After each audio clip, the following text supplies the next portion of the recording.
Aloha, multidimensional friends, shifters, light guardians from across this beautiful holographic matrix. My name is Brendon, aka Mystic Spider-Man, Skull the Wolf, Wolf Shield, Skull Babylon, welcoming you to another inspirational, educational, and exciting live broadcast of a Paradigm Shift Synergy Circle for December 8th, 2019. Thank you so much, everyone, for joining.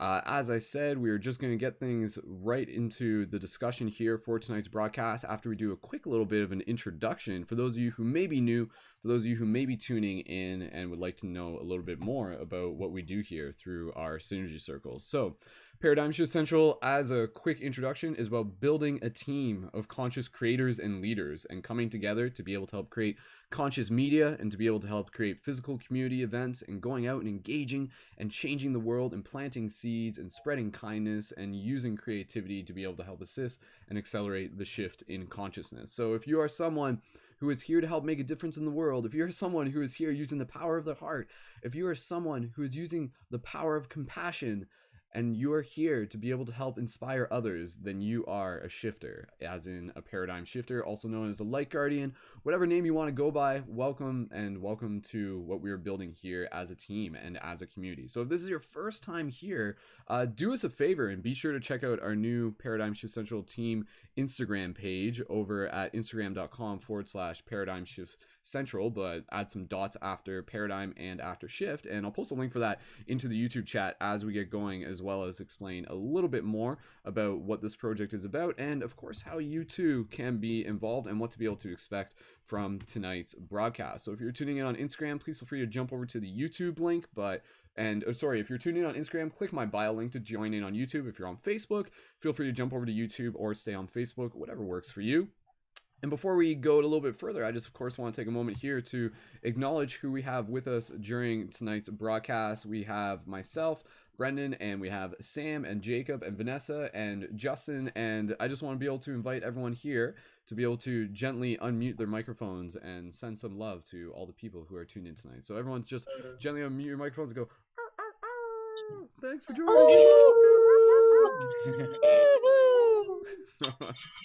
Awesome. So thank you again, everyone, for being here. Again, just as a quick visual narrative as to what Paradigm Shift Central is about and what to be able to expect from these synergy circles.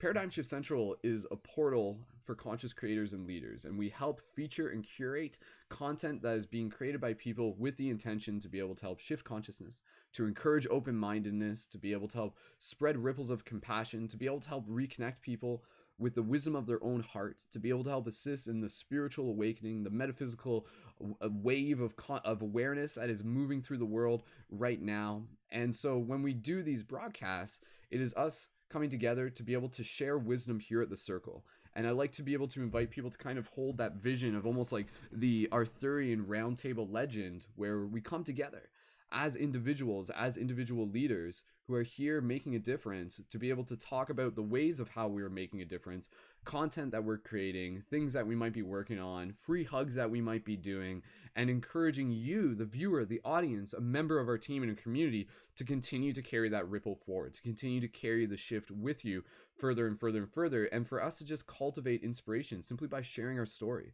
by checking in, by seeing where we are, and by also asking the question of what is needed. So again, if you haven't already yet, be sure to check out paradigmshiftcentral.com to be able to explore more. Definitely be sure to check out our new Instagram page. Again, that is Paradigm Shift Central on Instagram.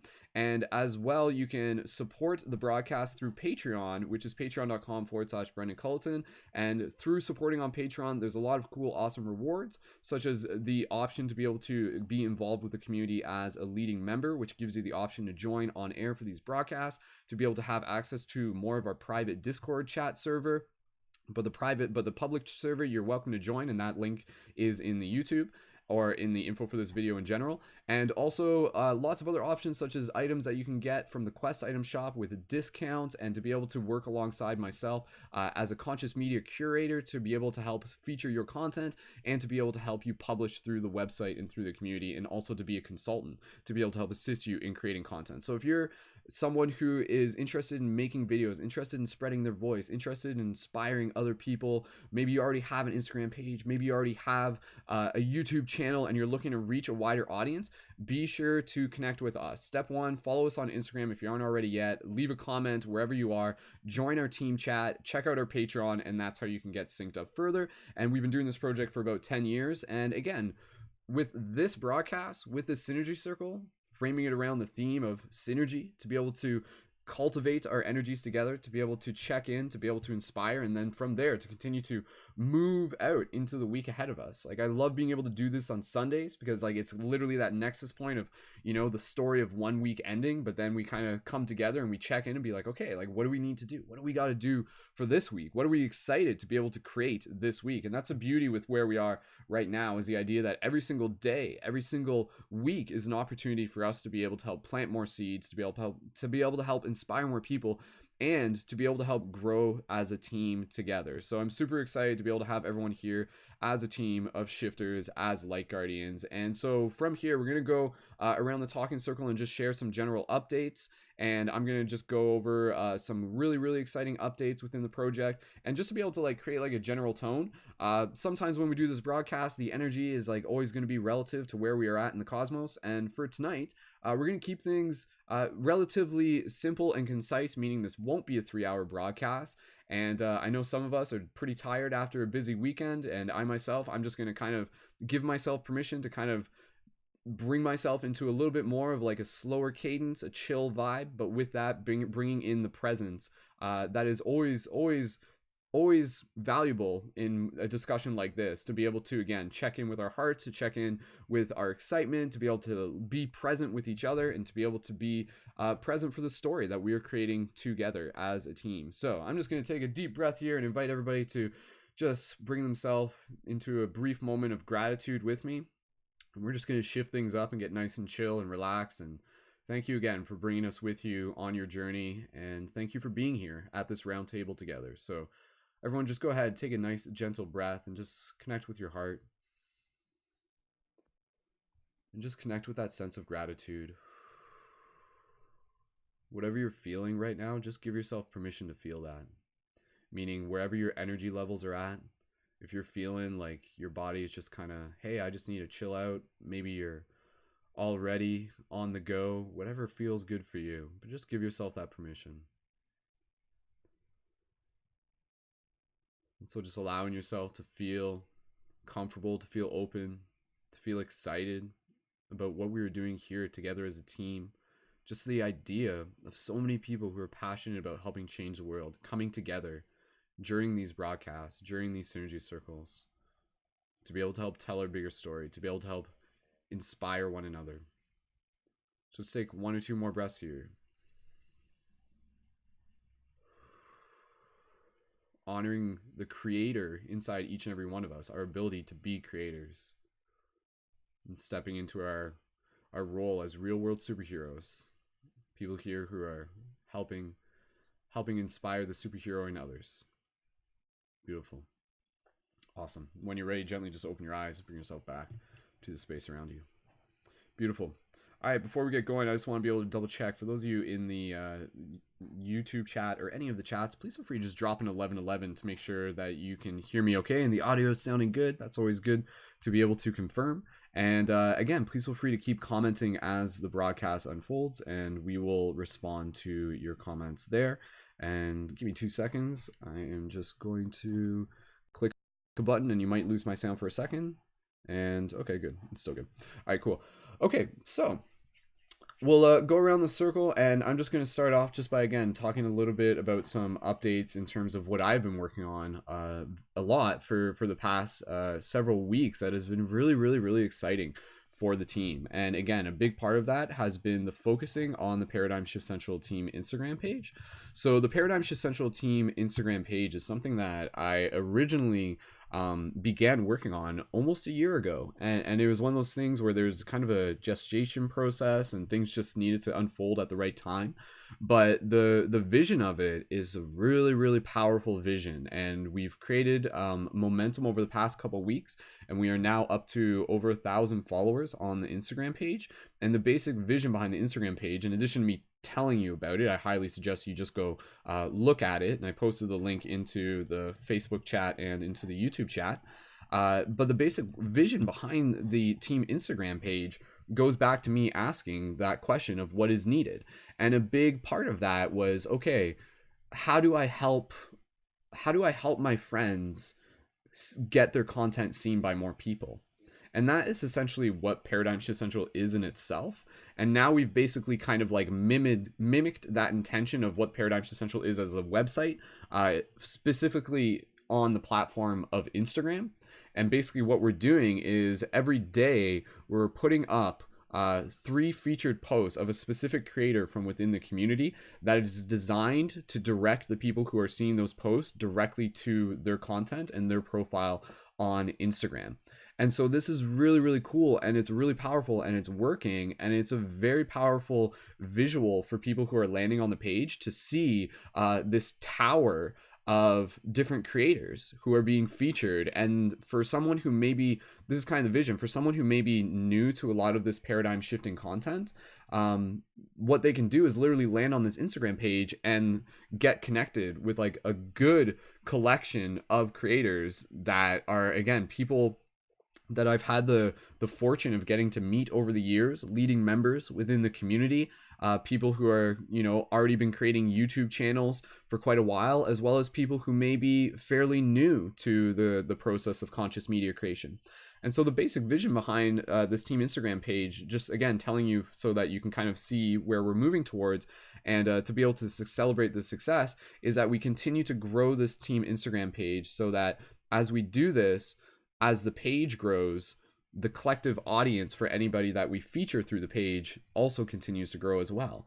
And this becomes incredibly valuable when we're sharing content from a creator who may be already quite popular, as well as a creator who may be fairly new to the process of doing the creation. So again, say like, a friend of ours might literally just have their YouTube channel at like 10 subscribers, but if we can feature their content through the team Instagram page and put it in front of like 1,000 eyes plus, then that can be a very powerful way to give them a chance to be able to connect with more people and to focus on developing relationship between themselves and a wider audience.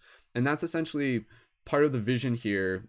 And I mentioned this before recently on a recent broadcast. One of my goals within building Paradigm Shift is to be able to support over the next 5 years 100 plus content creators, conscious content creators, in being able to do what they want, like to be sustained in doing what they want to do for a living in terms of creating conscious media, such as myself, such as through building a Patreon. And what I feel to be one of the best ways to do that is through direct relationship, is through giving people a chance to connect with other creators. And that's what we're doing through the Instagram page, because through the featured posts, it's like getting to meet this person on a personal level. They have enough content there where they're just like, oh, this one's like, I really like this one. I'm going to dive deeper. I'm going to go further into that. And then when you do that, again, it creates a potential where that person's going to begin following this content. And then that relationship that was initiated because of us posting through the Instagram page will eventually create the possibility for what could be a future Patreon supporter. And that's kind of the vision that we want to be able to create, is create people, give people the various kind of tool sets where if people in the community are creating their own Patreon, creating their own content, and then we're helping them assist them in building relationship, and even just by them being involved with these broadcasts, then it gives them that leverage in being able to have more people who are familiar with their content who are likely to be able to support them on Patreon. And again, Patreon, for those of you who aren't entirely familiar, is a website where people can support artists they enjoy with monthly donations. And so again, that's why I've been building my own Patreon. And as I build my Patreon, I'm like, sweet, I found a formula that worked. I'm going to teach my friends how to do this too. And so that's the idea. If I can do this, you can do this. And so as we build not just the Instagram, but again, the entire website and the entire platform and the entire vision of the community and doing these broadcasts, it becomes a very powerful story for people in the community to both see and for them to be a part of. So I know people on the Instagram, like that's the thing, we're using the Instagram in a way I've never seen anybody use Instagram before. Like the way how we set it up as a team and everything like that, I have not seen another Instagram page operate quite how we're operating, which gives us the leverage. It gives us the opportunity and like standing out. People they acknowledge it, they see it, and they also come to understand the formula of it. So they know that when one new post goes up, there's actually 3 new posts. So even if they see one, they'll know that there's 2 other posts that they haven't seen in their feed yet, and then they'll manually go to the profile, like our profile, a page, and then they can individually check them out and like them.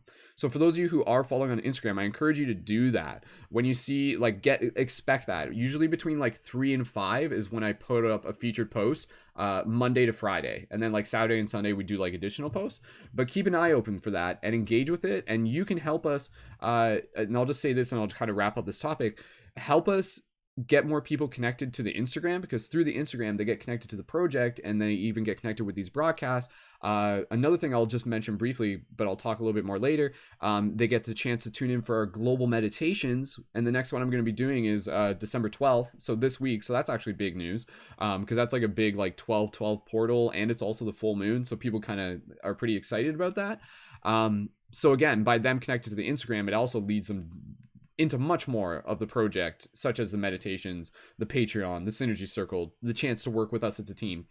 And so basically, sorry, just kind of, let me just take a moment here. Again, I apologize. I know I'm tired right now, but there's something else I was about to say a second ago. Okay, yeah. So the basic thing I wanted to mention is that our goal with the Instagram is to get up to 10K as soon as we can on Instagram.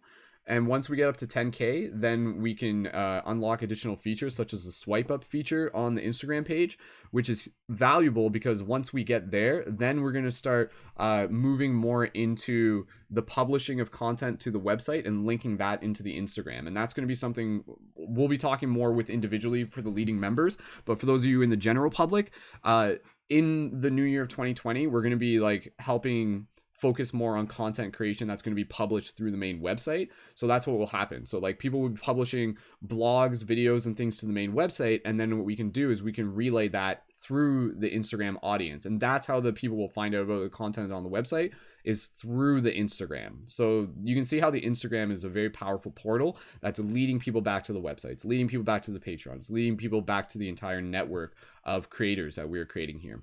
And just a quick little short note, again, because assuming people listening to this are already following the Instagram, and I just want you to get familiar with like some of the cool features of it, check out on our Instagram profile for Paradigm Shift Central the following list, where it says like not how many people are following us, but the people that the page is following. That list is a list like purely of creators that we are familiar with and that are worth being connected with. So even if someone just goes to the page, they could literally go to that following list, and there's like already like 300 creators there of like badass individuals who are worth connecting to. So that's a cool little thing that I want to be able to give people a chance to utilize. And again, I haven't seen an Instagram page use that like that quite before. So, and speaking of Instagram, for those of you watching on Instagram, click the link in my bio to join in on YouTube. If you ever see me live on Instagram during a broadcast, click the bio link to join in on YouTube. And so other than that, I just want to mention not too much in terms of what I'm working on and things that I've been focusing on. For me, again, this month is like doing the Instagram. So every day I'm creating the featured post, which means like reformatting to IGTV and getting like the content together and putting that together. So that's like a little bit of work each day, but I'm getting pretty familiar with the flow of that. So that's working well. And then again, that's really powerful for the whole team and featuring people's content. And again, you know, the bigger vision in all this is being able to help uplift and support each other as creators, for people to be able to utilize the platform collectively to be able to tell this shared narrative of what we're doing, to be able to help assist with shifting consciousness, and again, to be able to help allow people to be able to receive the inspiration being created by us as content creators to begin with. And a big part of my focus right now is raising the Patreon. For those of you who hadn't heard, I have the goal of reaching 200 Patreon supporters Peloton, and again, help us reach 200 with a contribution. And then we have a special, I'll just mention it real quick. We do have a special offer for this month, where when people sign up at the $11 level on Patreon, you can choose to get a free Lumerian Light Guardian Crystal. That's just for the month of December. That's like a special offer, plus all the other rewards as well, including the option to join as a leading member. And again, go ahead and check that out. I'm not going to talk about it too long right now. the other thing I'm going to be focusing on in the coming weeks, and this is just my last part here. I want to be able to create some, focus on creating Star Wars content leading up to the release of the new Star Wars movie. Those of you who are familiar with my content, you know that Star Wars is like definitely something that we pull a lot of inspiration from in terms of even just like what we embody with the archetype of like modern day Jedi and light guardians and light warriors type thing. And so that is something I'll be publishing through Instagram, including republishing of old videos. Plus, I want to at least get something new. I'll think about it. I haven't thought about it yet. But again, working towards like kind of feeling into the collective themes and memes of culture right now. And Star Wars is definitely something worth getting excited about because, again, I'm having not seen the new movie yet. All the previous movies have always had like consciousness shifting themes in them. So that's some of the things that I'll be working on. But again, this month, my primary focus is getting the team Instagram flowing, and it is, and then to just keep doing that, posting new featured creators every day. Again, be sure to check out the team Instagram page to look up Paradigm Shift Central on Instagram, or just go to my Mystic Spider-Man profile and click the link in my info in my bio. You'll see it there to the team page. And building the Patreon, doing live tarot readings with Wolf. That's like a lot of my focus right now. Individual memes and content that I'll still be posting through Instagram, and some Star Wars stuff by the later of the month. And again, the other thing that I'll just mention real quick, for those of you leading members, for those of you who may not even be in this broadcast right now but are listening in the future, we're going to be going back to bringing in some off-air scheduled work periods. So for those of you who are leading members, Mondays at 11 a.m. Eastern Standard Time is right now the first set of what will be more scheduled work periods. So this coming Monday at the time of this broadcast, so December 9th, and then next Monday as well, those are going to be scheduled times where we encourage you to jump into the team chat, our Discord server. And if you are a leading member, we'll be using the voice chat and connecting through there. And again, using that time as a time to be able to work on content that we're creating together, to be able to brainstorm, to be able to publish content to the main website that I can assist with. And just kind of like checking in, holding each other accountable, and building up momentum. And again, just focusing Monday at 11 a.m. Eastern Standard Time, but eventually we'll kind of feel out what might be some other good times to kind of like schedule in some collective like team work periods where people can know to join in on. But we'll start off just with that one, and then we'll kind of go and grow from there. So that's all I wanted to share. That's basically the updates, letting people know where the project's at. And I feel really, really excited and confident with where we're moving into 2020. I'm really excited about the progress that we're making with the team Instagram page. Every day there's people who are connecting to my Instagram profile, and I know through there they're developing good relationship with my content. And then again, people like that's a part of my tactic. When people connect to my Instagram, it's like redirecting them from my Instagram to the team Instagram. So that's kind of the idea, is that like as one of us builds in our audience, we build our audience for the collective as well. So yeah, that's all I'm going to share for now, and we'll pass the talking stick over to who maybe I think Sam. Is Justin still here? We'll pass it to them eventually. But Sam, can we pass it over to you next? Or yeah, can we do Sam and then Vanessa? Is that okay? Okay, cool. So we'll pass it over to Sam. Sam, please feel free to give a brief introduction. And again, for those of you who aren't entirely familiar, you'll be able to find the links for the creators in this Synergy Circle in the show notes after the broadcast on YouTube. But we'll mention them during the broadcast so that you can check out where to be able to find them and connect further. And again, this circle, this is about being able to bring like awesome creators together. So I just want to like take a moment here to really honor each and every one of you who have showed up: Sam, Jacob, Vanessa, Justin, and again, to all of you who are listening to this as well. All of your support is equally appreciated in what we are creating here together as a team. So Sam, we're going to pass it over to you. Tell us a little bit about what you're working on, conscious media content wise or community facilitation wise. And I'm excited to be able to hear what's new and exciting on your end, Sam. So when you're ready, go right ahead, dude. All right. Thank you, Brendon. Appreciate it. I apologize. As usual, I'm doing like 4 things at the same time. My nonprofit is called Haven for Humanity. We started in 2015, but really started a few years before that. Basically wanting to live a sustainable lifestyle and reconnect with nature in a more holistic way, take care of our health in a more natural way, really see what we were capable of as human beings. And through that, we started a sustainable living retreat center that I'm working on setting up some retreat style campsites. Like we have one that we're thinking of doing with uh, hammock tents and things like that, so that like people can come and experience more minimalistic lifestyle in the woods, in nature. At the same time, we have more of a retreat center that's a geodesic dome design that's more luxurious, I guess you can say, for those who want things done that way. And we're working on finishing up that building as well.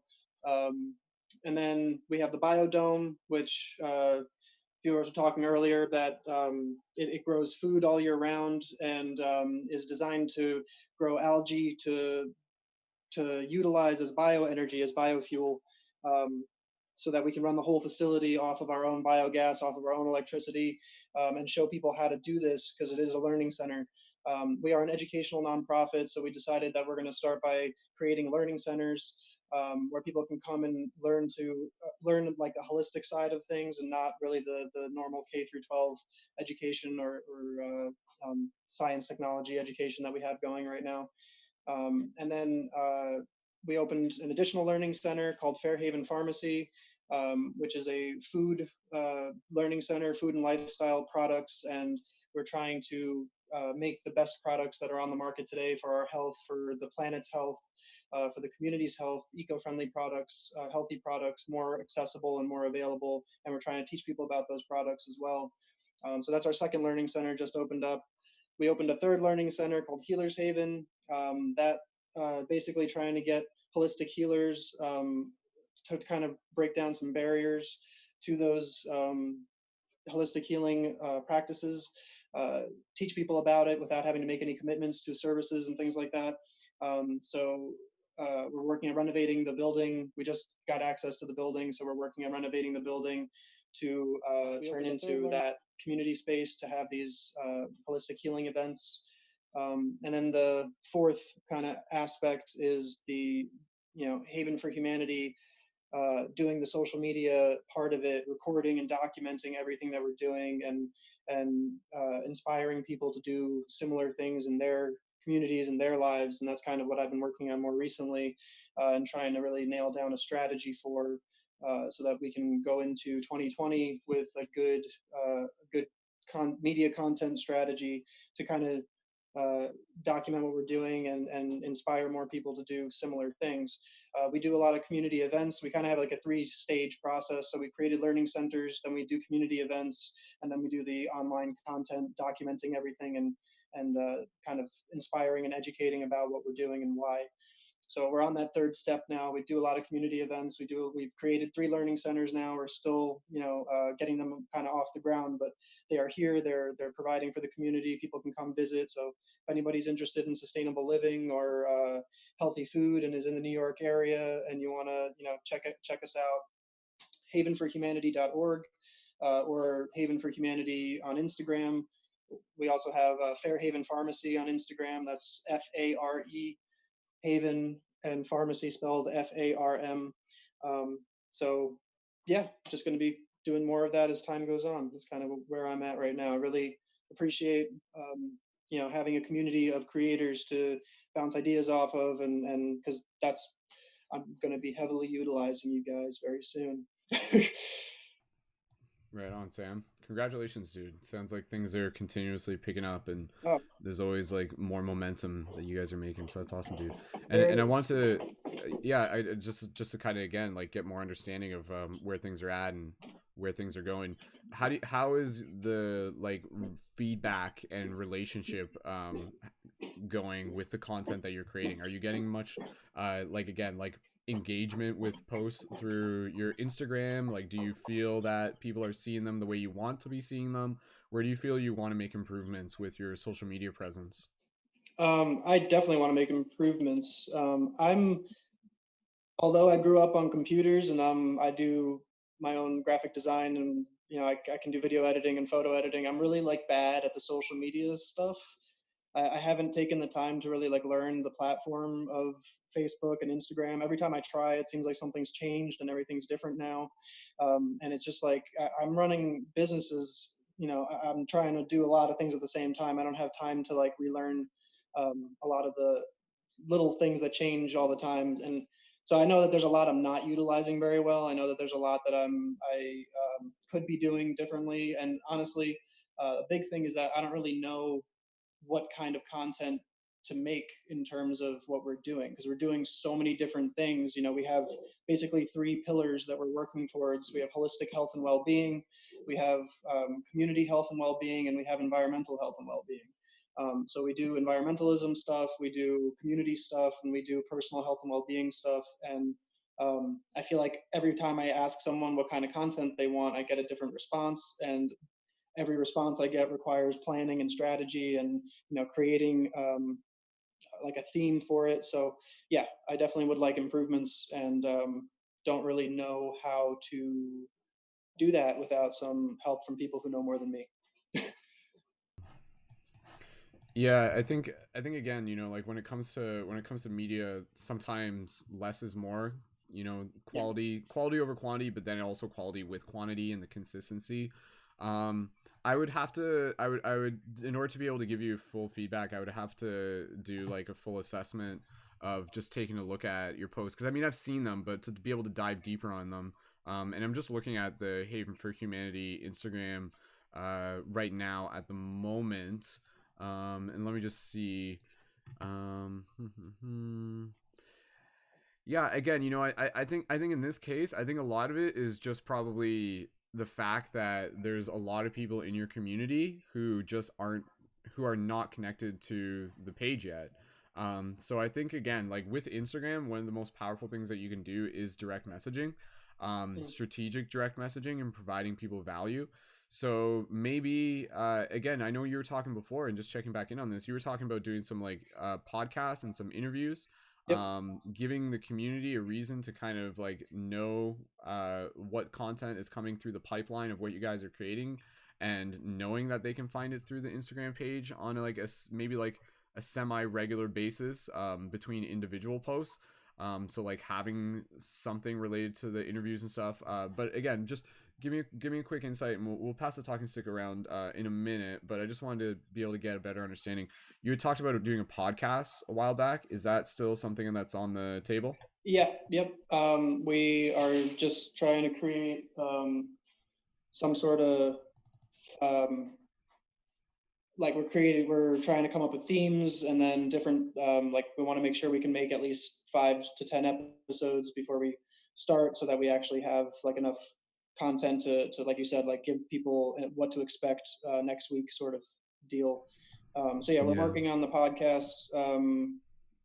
But again, like even in the podcast, it's like I'm basically, me and my brother who run the Haven for Humanity. I'm a holistic health coach.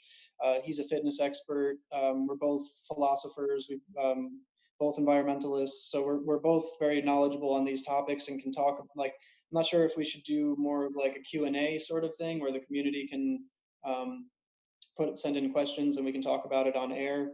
Or if we should just pick topics. Kind of also don't know if we should go like towards humor and like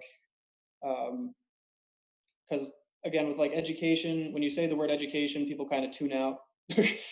And we don't want that to happen. We want everything to be kind of like covert learning experience, that we're just having a good time and learning about our bodies and how to like live more efficiently and do better and perform better and feel better. um, and it's just about like living life to the fullest, and actually being able to do that. Um, and it's a holistic thing. So I don't know if I kind of feel like our audience overlaps three different categories, at least three different categories, and maybe, I mean, I was kind of going back and forth between should we do like a one different show for each kind of audience that we're kind of catering to, like one show about environmentalism, one show about health and well-being. Go in that sense. But yeah, so that's kind of why I'm looking forward to the work meeting on Monday. And being able to Mm-hmm. go over all this potential. We just have a lot of Yeah. potential, and it's like that's kind of a good problem to have. Yeah, that's kind of what I'm feeling. And again, I agree. We'll talk more about this during our work period on Monday off air, just to be able to dive deeper. But yeah, I think again, just like picking something simple to start with, and then just trying that out for like a couple weeks, and then starting to get the feedback from people. And again, also just kind of figuring out who your audience is. Like I feel like with you, you're looking more for the local audience. So there's some like ways in which we can work with figuring out how to reach people who are in your geographical area through Instagram. Even with like targeted Instagram posts, it might be worth like like when you do have like a featured video up, that could be something that you might want to run as a targeted post for your geographical area using Instagram. Mhm. And yeah, and just kind of like sending out direct messages. So you might like find people who like other pages within your community that are similar. So say if there's like another health store uh, on Instagram that's in your 10-mile radius or something like that, go to that list, see who's following them, and then check. And if that person's not following you, just be able to send them a message like with value, and just be able to be like, hey, I noticed like I noticed you're in the area and you're interested in conscious living. I just want to be able to feel free to check out our page for Haven for Humanity, which focuses on dot dot dot and provides you with the value of dot dot dot, and keep it really simple, right? But literally like a message that you could copy paste and send to a few people here and there. Because again, I think it goes back to the idea that like, yeah, you're trying to reach people so you can kind of like get the audience and get momentum, but it really is about being able to develop that one-to-one relationship through providing value. So once I think we talk more on Monday, let's try and get more clear on like what value do you focus on? What value are you like through the social media? What value do you want to be able to like provide to the community, to the audience, that you want to be able to like invite them to be able to get more of?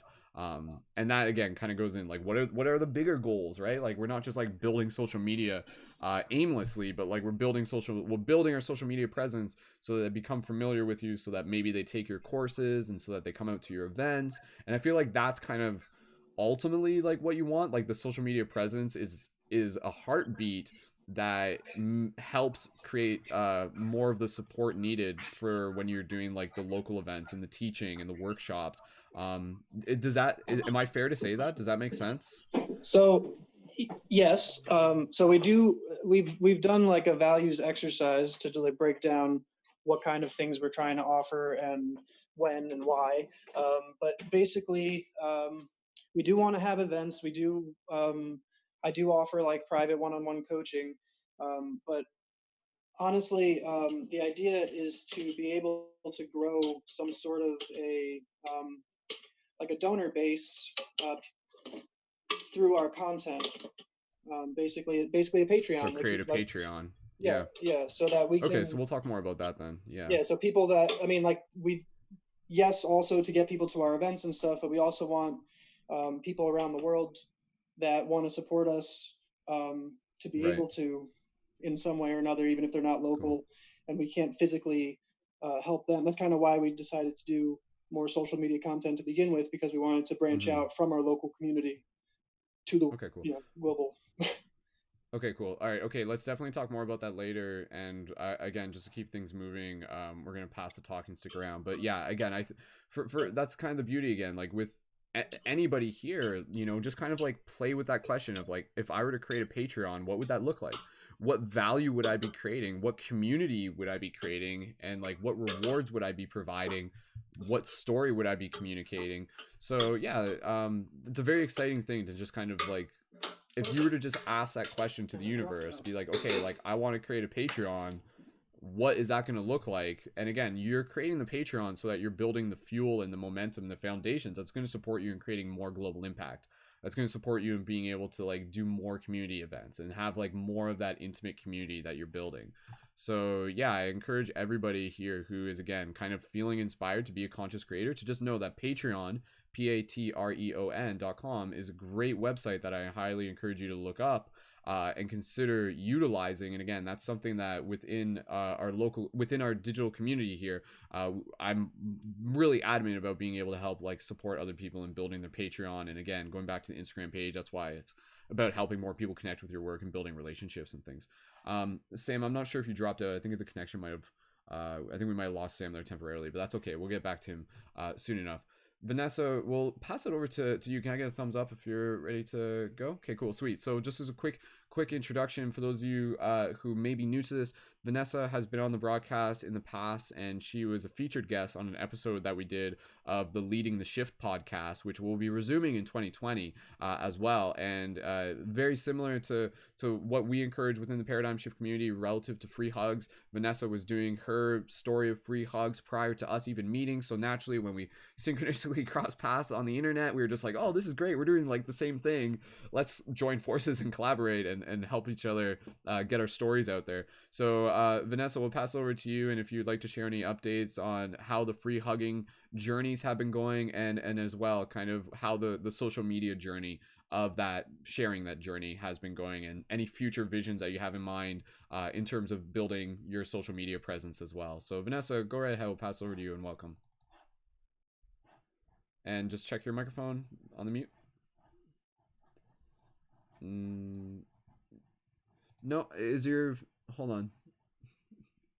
Just double check your microphone, Vanessa. I'm not sure if you have it muted. Okay, hold on. There you go. Okay, I think you're good now. Try I'm now. unmuted. Okay. Yeah, there we go. Okay, good. Go ahead.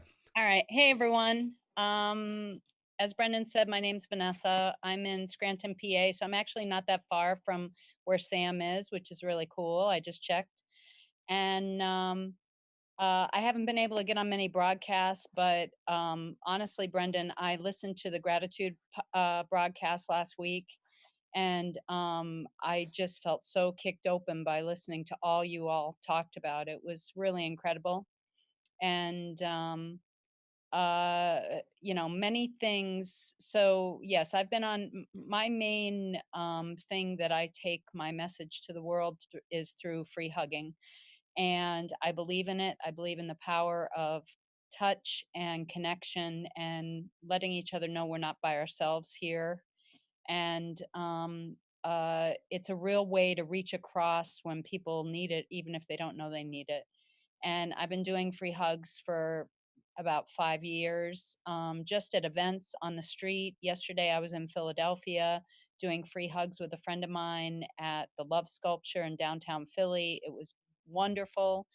And it really brings me, it's been an expansive personal journey for me where when I first did it, I did it because I thought I needed something to offer to the world. And it has since become this opportunity to join and not see the world as broken, needing fixing, but just as all of us being available as a light and a presence for people to join with me. And so I get as much as I offer. It's a beautiful exchange. And so I've the sweatshirt I have on, which says Free Mom Hugs, is an organization that I heard about a year ago that started here in the United States by a woman in Oklahoma. And now there's chapters in all 50 states. And I am one of the chapter leaders here in Pennsylvania, to offer free hugs at LGBT pride events, mainly to offer connection to people that have been rejected or not embraced by their families or their communities. So it's been a real beautiful movement that has merged with my purpose and my vision. And social media plays a huge role with that, but I have to say, honestly, I have a very love-hate relationship with social media. I know it's necessary and creates a purpose for spreading the word about what I'm doing, inviting people to come out, um, having other like-minded people that want to join me be able to know how to join or to help in some other way. But I also sometimes feel like I walk that delicate balance of it's also a way to say this is about me, me, and here I am. And even though my message feels very selfless, there's also an element of myself in it. So I go back and forth. I struggle, but I understand the usefulness of it. And one of the ways that I've used social media, I'm having a resistance of sorts to getting things going much on my YouTube. I do have a YouTube channel. There's not much going on with it. I have a website that not much goes on with that. So I know social media is definitely the platform for me. And what I've been doing is live videos in the mornings on Facebook, which have really helped connect me with people on topics of present moment awareness, how to breathe and be in the moment, how to let go of the past and the future, how to forgive, how to um, feel your emotions and just let them pass through you. I mean, I pick various topics that I talk about usually in the morning, and it's really helped people to have an understanding again of our sameness, but also of the things they're struggling with, and having that voice of inspiration that helps them. And it's been a really brilliant experience. So, but even with that, I'm always finding something for myself in it. So just being honest about that, but also balancing it with what I'm offering to the world. How I refer to it, it's funny, we were talking about seeds before we went on online, and I often refer to what I'm doing as spreading the seeds and then just seeing what happens. I spread them and then I just let them be as they are. Some will germinate, some will thrive, others will become part of the compost of the soil, but me just putting it out there and then letting go of the result. That's something also called karma yoga, which means you surrender to the result. You're just in the action in the here and now. So just trying to be with that as much as possible.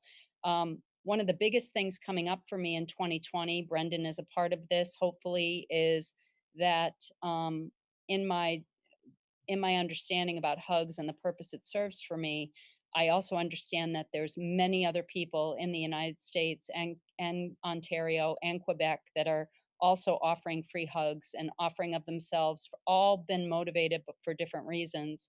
And the vision is in May of 2020, I'm going to travel for 20 days in my Volkswagen Beetle with my son and his fiance, and we're going to ride, ride the roadways and interview people and develop a documentary around hugs and the hugging experience, why people do it, why it's important, um, and just really break it open. I have a friend who I hugged with yesterday in Philly, who's been featured in like 10 major newspapers here in the United States over the last week about her hugging, the hugging movement she's been doing based out of the Philadelphia area. And, they're going to have a radio show or radio interview with her featured on NPR here, National Public Radio in the United States in a few days. And, so I think people are ripe for all of this, positive messages, affirming messages, a willingness to take within themselves the responsibility to help create the shift, because it exists in all of us, right? That's what I believe. Whether you're part of Paradigm Shift Central and hearing this message or you're not, we're all part of the shift. The form of that just looks very different, right? And that's only my little belief in my little corner of the universe right now, but I do believe that's true. But in the form, it looks like those that are like-minded, like me, it feels good to be around you all, but it's harder when somebody gets pissed off because I'm not going fast enough on the highway and I can't see that they're playing their part too. So just trying to become more gentle and affirming around that too. So yeah, I'm coming to London in May, Brendon, if you're going to be around. So and then we get to hug in person, we get to hug together, and I get to hear his thoughts on what got him started on his hugging journey as well as part of his more expansive journey. So um yeah, that's all I got. I'm so happy to be here. I want to make a point to be here as often as I can because it feels good. It's like my booster shot to then carry me on with what I do that is work, but it doesn't feel like work, if that makes sense. So thanks everybody. Awesome. That's awesome. Vanessa, thank you so much for sharing and for being here. And that's very exciting. Thank you for sharing the news again about the plan for the free hugs journey trip, and definitely like even just that idea, like I'm sure I feel like every person who's into free hugs is just like, I'm gonna travel and interview people and go places, like, because both of us have that inside of us. Yeah. So if you can come here first, and then I'll come to you later on once I'm ready to do mine, that'll be perfect. And just knowing that that is something that you're working towards is great, because it gives you a target, and now you can start kind of like preparing your social media in prep for that, so you kind of have between now and May. And again, like, really choosing on where you want to put your focus. And so your focus may not be like, oh, okay, like, I'm just gonna like try and create as many amazing posts as I can, but maybe it's, oh, maybe I need to like step back and kind of again reassess or audit my Instagram account, and figure out like what I'm not doing. Like, maybe there's a few things that I'm just not doing there. And quite frankly, Vanessa, like with your Instagram page, there's a few things that I could suggest that we could tweak, just to help refine it. But your content, I've seen other pages with similar content that have, like, a substantial engagement. And so I think you have the story, you have the heart, you have like the natural vision for your images and your written posts that would create like a good following. So I think it's, again, just kind of like, okay, and this will be something that we can work towards over the next month and stuff, is like, okay, let's say that we're going to feature Vanessa through the Paradigm Shift Central team Instagram page. But before we do that, let's make sure that she's got all of her things in order, that way. So when we do direct people to it, they'll be able to see like, okay, this is what she's doing. Okay, sweet. I know about her tour coming up. I know how to be able to support her on Patreon. And that's the thing too, Vanessa. Like, I would, again, for everybody here, like, you having a Patreon, it would be a wonderful way to be able to not only invite people to support the journey of your free hugs, but inviting them to be a part of it, because that's kind of that's basically and for those of you who want to go like deeper into like the hows and whys of conscious media creation, check out the podcast that we did 2 weeks ago relative to this one, where it was literally just me talking about that for a couple hours, about like kind of tips and tricks of the how and why of conscious media creation. But one of the simple things is again, when you have a Patreon, it's not like you're just like, hey, please give me money. It's more so, hey, here's something I'm really passionate about, and I'm inviting you to be a part of it by supporting and by like getting more like specific, exclusive content, maybe behind the scenes stuff.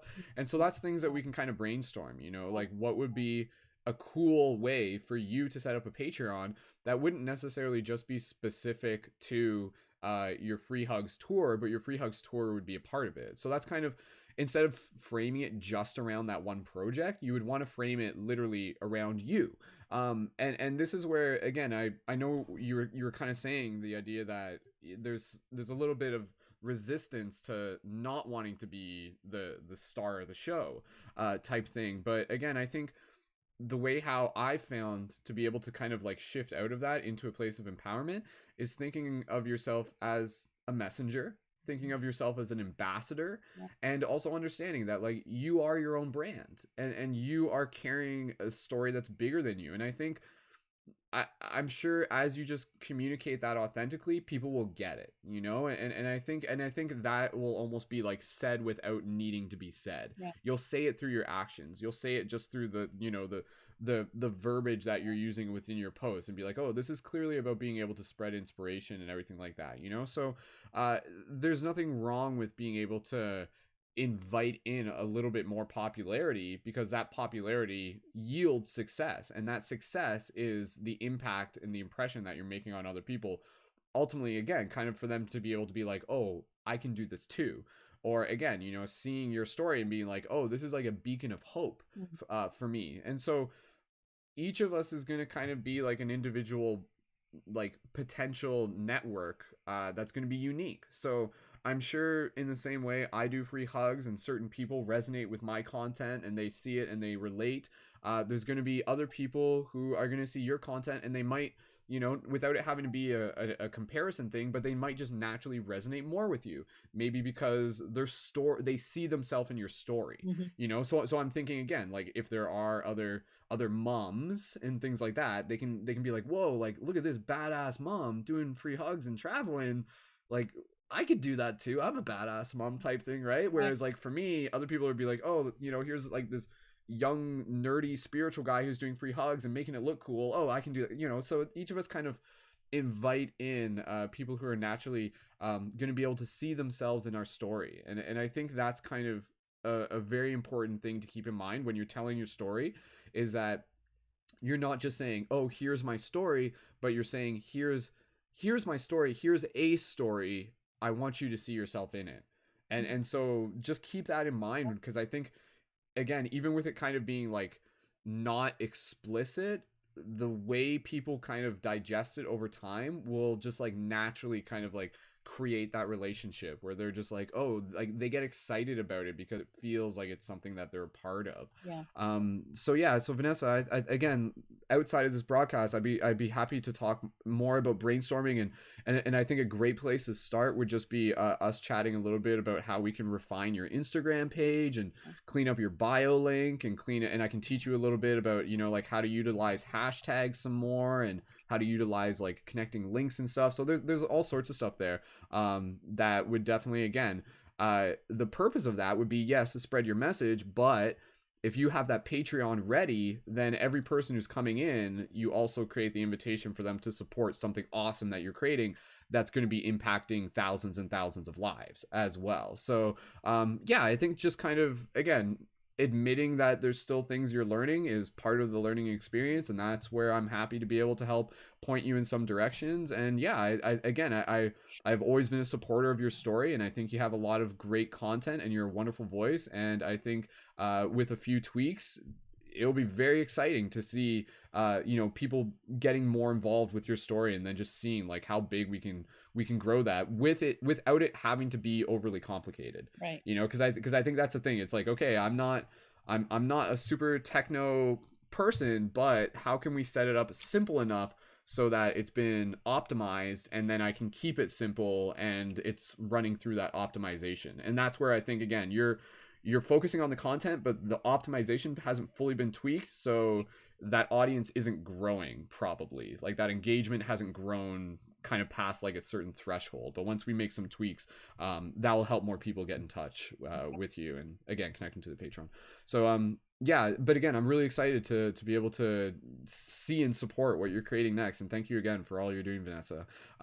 Just passing back over to you. Does that make sense with what I said, or do you have any questions or No, any thoughts? it How's it all feel? makes sense. I'm really happy for the help because I would like to expand and grow. And I've wondered about that. What is the magic formula that I don't seem to have yet to get things to really catch? And so to spread the word. So whatever input you have, I'll take it. It would be really helpful. Awesome. Yeah, because I know a lot of your stuff. You seem to be more kind of focused around Facebook.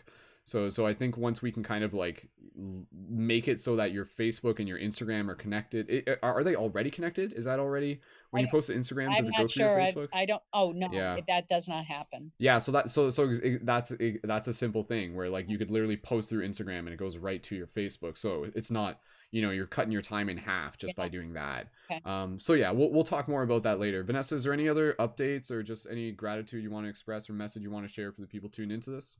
I would just like to express my appreciation, not just for the leading members here in the circle, but well, to Brendon for bringing this together. I really, I love how synchronistically him and I collided, and it's been a real honor. And the people that I've met and heard their voices, though I've not met them, through this forum has been amazing. The comments coming through. YouTube, that's a beautiful, it's just a beautiful connection. And like I said, I can feel real isolated over here doing what I do, but to know the other voices that are chiming in and hearing the message and understanding it, but also wanting to come along for the ride, it's a real blessing. So thank you. And I'm probably going to jump off in like 5 minutes, but I'm so glad to have had the opportunity to be on for a bit. Sorry for those of you that come after me. No offense if I have to hop off, but Awesome. Just one more thing, because again, I'm curious. Do you have any particular free hug plans coming up between now and Christmas? Anything in particular that you're kind of feeling called to do? And I apologize if you already mentioned something um already, but no, so yesterday in Philly, the Love the love sculpture, that was really brilliant. But between now and Christmas, I don't think I have anything formalized scheduled. There's a lot of holiday type events that are going on in our local area that I will most likely show up at. The big one is going to be January 20th or 21st is National or International Free Hugs Day. It's right after Martin Luther King Day, so I'll be definitely participating in that. And yeah, just wearing the sign and doing my thing as often as I can. So Awesome, sweet. Well, again, I think there's again between now and Christmas, like being able to. I think you've probably seen me where I was like doing free hugs, and I basically just like put on a Santa hat, yep, and suddenly it's like Christmas free hugs yeah, edition type thing, and we're all like Santa's little elves and stuff like that. totally. That's like again, you when you're creating content, think about, like what would be like what is something that you would be excited about creating, and kind of like thinking about how you're evoking that excitement in the people watching it. So yeah, I would, if there's any like free hug stuff that you're doing between now and Christmas, I'll keep an eye open for it, and hopefully this week we can tweak a little bit more your Instagram. And the other thing I was going to mention, this is for Vanessa and for anybody here, if you're ever doing free hugs, use the hashtag free hugs forever. So that's kind of the hashtag that's like linked to the Paradigm Shift Central project. And literally, if you were to go to Instagram right now and just check in free hugs forever, you would literally find like already a bunch of different people using that already. I'm literally just I'm gonna show free hugs forever. I'm gonna show just like on camera here, because again, like being able to use a hashtag can be a really, really powerful thing. And I'll just kind of show you what can happen is because you create like a collective story. So I'm just showing on camera for those of you listening in the future, just on audio, you won't be able to see this. But this is a feed here of various people who I've given the free hug sign to, like specifically the one through Paradigm Shift, using that hashtag. A majority of these are actually like one person who's been going so hardcore, taking all of these pictures. Like every day, she has been posting free hugs pictures with the free hug sign from Paradigm Shift. And yeah, and now like she is like known locally at her events, like as like the free hug person type thing. So like you can see here, I'm just gonna click like a random one. Like I don't know who those people are, but like that's like local people Whoa. with the Paradigm Shift Central free hug sign doing that. And so again, just having that hashtag, we'll be utilizing that hashtag and featuring it through posts we do on social media. So when I put up a post and mine's about free hugs, and then if I share it to the Instagram story and include that hashtag and direct people to it, they would click on that and they would see Vanessa's hugs, and like they would see Philo's hugs, and anybody else who might be doing free hugs as well. So free hugs forever hashtag, use that on Instagram or Facebook. Both of them have content there. And again, that's just kind of like building this like meta narrative of hug adventures. So cool. Okay, so Vanessa, thank you again, and I'm gonna pass it to Philo because I know you had something that you want to jump in on, and Vanessa's heading out, so if you want to just like say hi to each other real quick, please go right ahead. Philo, when you're ready, and welcome.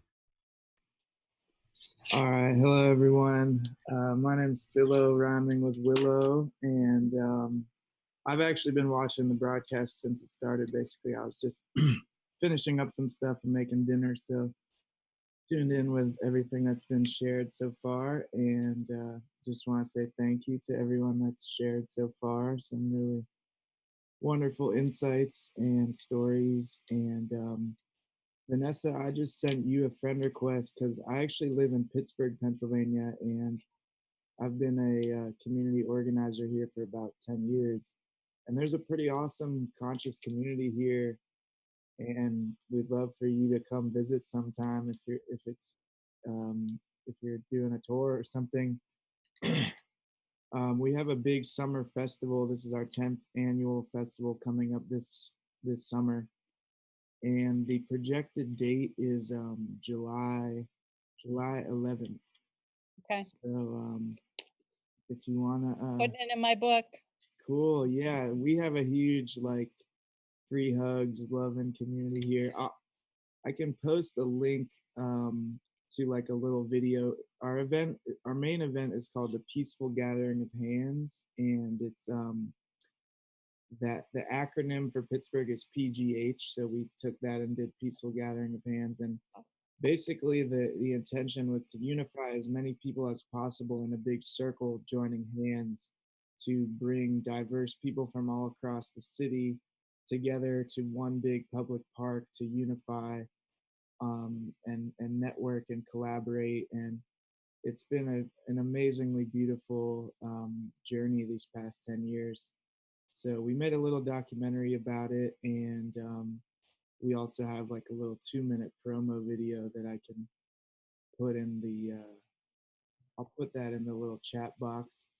But yeah, to anyone who doesn't know me, I live here in Pittsburgh, Pennsylvania, and for the past 10 years, I've been a conscious media creator, to use Brendon's terms. I started my YouTube channel almost exactly 10 years ago today. Um, so like my very first video was like the end of December 2009, and it's pretty wild to see how much things have evolved since that started. And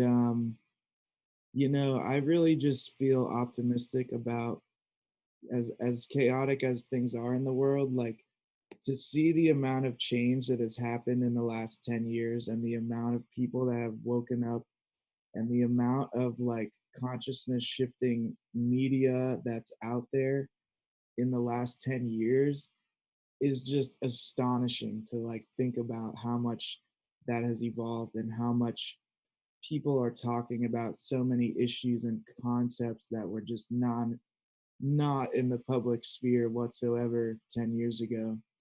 Like I can remember going on YouTube and watching documentaries and stuff, and they had maybe 100 views or something, and like now they're like multi-million views, and all this amazing conscious music and healing music that has come out into the world in the last 10 years is just astonishing.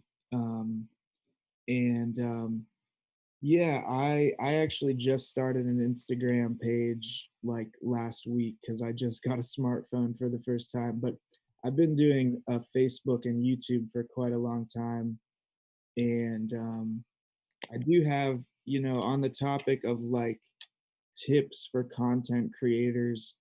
I also So wrote this book here. Philo, just before you jump into that, Yeah, yeah, Vanessa, are you just about ready to jump off? yeah. I am. I Didn't want to am. keep you So waiting, so thank you again, Vanessa. Just thanks, wanted to honor you everyone. before you head out. So, Thank Yes, all right, you. we'll catch up, Vanessa. I Talk to you feel soon. your, Cool. I Philo, I'll feel be in And your touch, Philo. Thank you. cool. uh, Yes, I feel your hug energy. Like, All right. You got it. I yeah, got it. Vanessa, real quick, are you available for the work period at 11 a.m. tomorrow? I can't do tomorrow's, but I'm going to Okay. try to do next Monday if you're going to do it Okay. again next Monday. Yeah, just jump in on the Discord at any time, and Okay. yeah, we'll make some time. So, Okay. okay, cool. Thanks Thanks again, all. Vanessa. Bye. Okay, cool. peace. All right, Philo, go ahead. Tell them more about the book you created. Yeah. So I was just this book. There's actually, I wrote 2 books, but this is the one that I have here that I'll mention. It's called The New Earth is Here, and this is basically like 75 bite-sized insights that have really revolutionized my life. And one of the chapters in here is just like tips for posting on Facebook, because that's been one of the main places that I've networked and connected with so many amazing people from around the world. So if anyone's interested in like building their Facebook content and following, these are just a few, helpful tips that have really helped me a lot. So you might want to jot these down if you're trying to build up your following. But basically, I think like all social media is generally like, people are like, oh, the news, CNN doesn't put any good news out there. So it's like, I think we should all imagine that we have our own news channel, and it's like, what stories and information do you want to be broadcasting out to the world? So I always try to tell stories of things, inspiring things that I encounter, inspiring stories that I hear about in the news, and just kind of give my own perspective on it rather than just like sharing a story that you see on, some cool website and just hitting the share button and putting it on your Facebook. Creating your own actual post where you like somehow get a photo that relates to this story and upload that as an image, and then tell your own story about how you engage with this and how it, influences your life. And I've found this to be tremendously more engaging to get conversations started and to encourage dialogue. And you know posts that get comments on them quickly instantly go through the algorithm to reach many more people. So if you can post something that's like engaging, that has people wanting to comment back and have a conversation, then that's going to be go through the Facebook algorithm and reach many more people. So another thing that I like to share is like the best times to post. In my exploration, it's like usually like between 9 a.m. and 12 p.m. Eastern Standard Time in the morning, or between 5 p.m. and 9 p.m. Eastern Standard Time. For me, those have been the most advantageous. That seems to be when people are most interested in commenting or sharing or whatever. So that's just a little helpful tip. I don't usually post much on Friday nights or Saturday nights because most people are usually doing stuff at that time and not on social media. Sunday night is a great time to post things, or Sunday morning, because people are usually just, chilling. I rarely post more than I rarely post ever more than twice a day, but usually just once a day on Facebook. I try to post like one good quality story or image or something that's going to engage with people. I also think having like a different variety of posts is super helpful. You know, not always talking about the exact same topic, like coming at it, give people something they're not expecting, and that is visually captivating, and also like emotionally activating, because the bottom line is that humans are emotional creatures, and we're more likely to engage with something if it strikes us on an emotional level. And so if you're able to tell a story in a compelling way, then it you can relate your own emotional experience to somebody else's. um I'll just breeze through these last ones. So just like writing about current events and things that are hot topics that people are interested in is really crucial, or is really helpful. You don't always have to do that, but having like the first 5 words of your post to be engaging, because like the bottom line is everyone's scrolling through Facebook, they're looking for something that's going to actually engage them. So if you can have like the very first 5 words of your post to kind of communicate the message, then that's really helpful.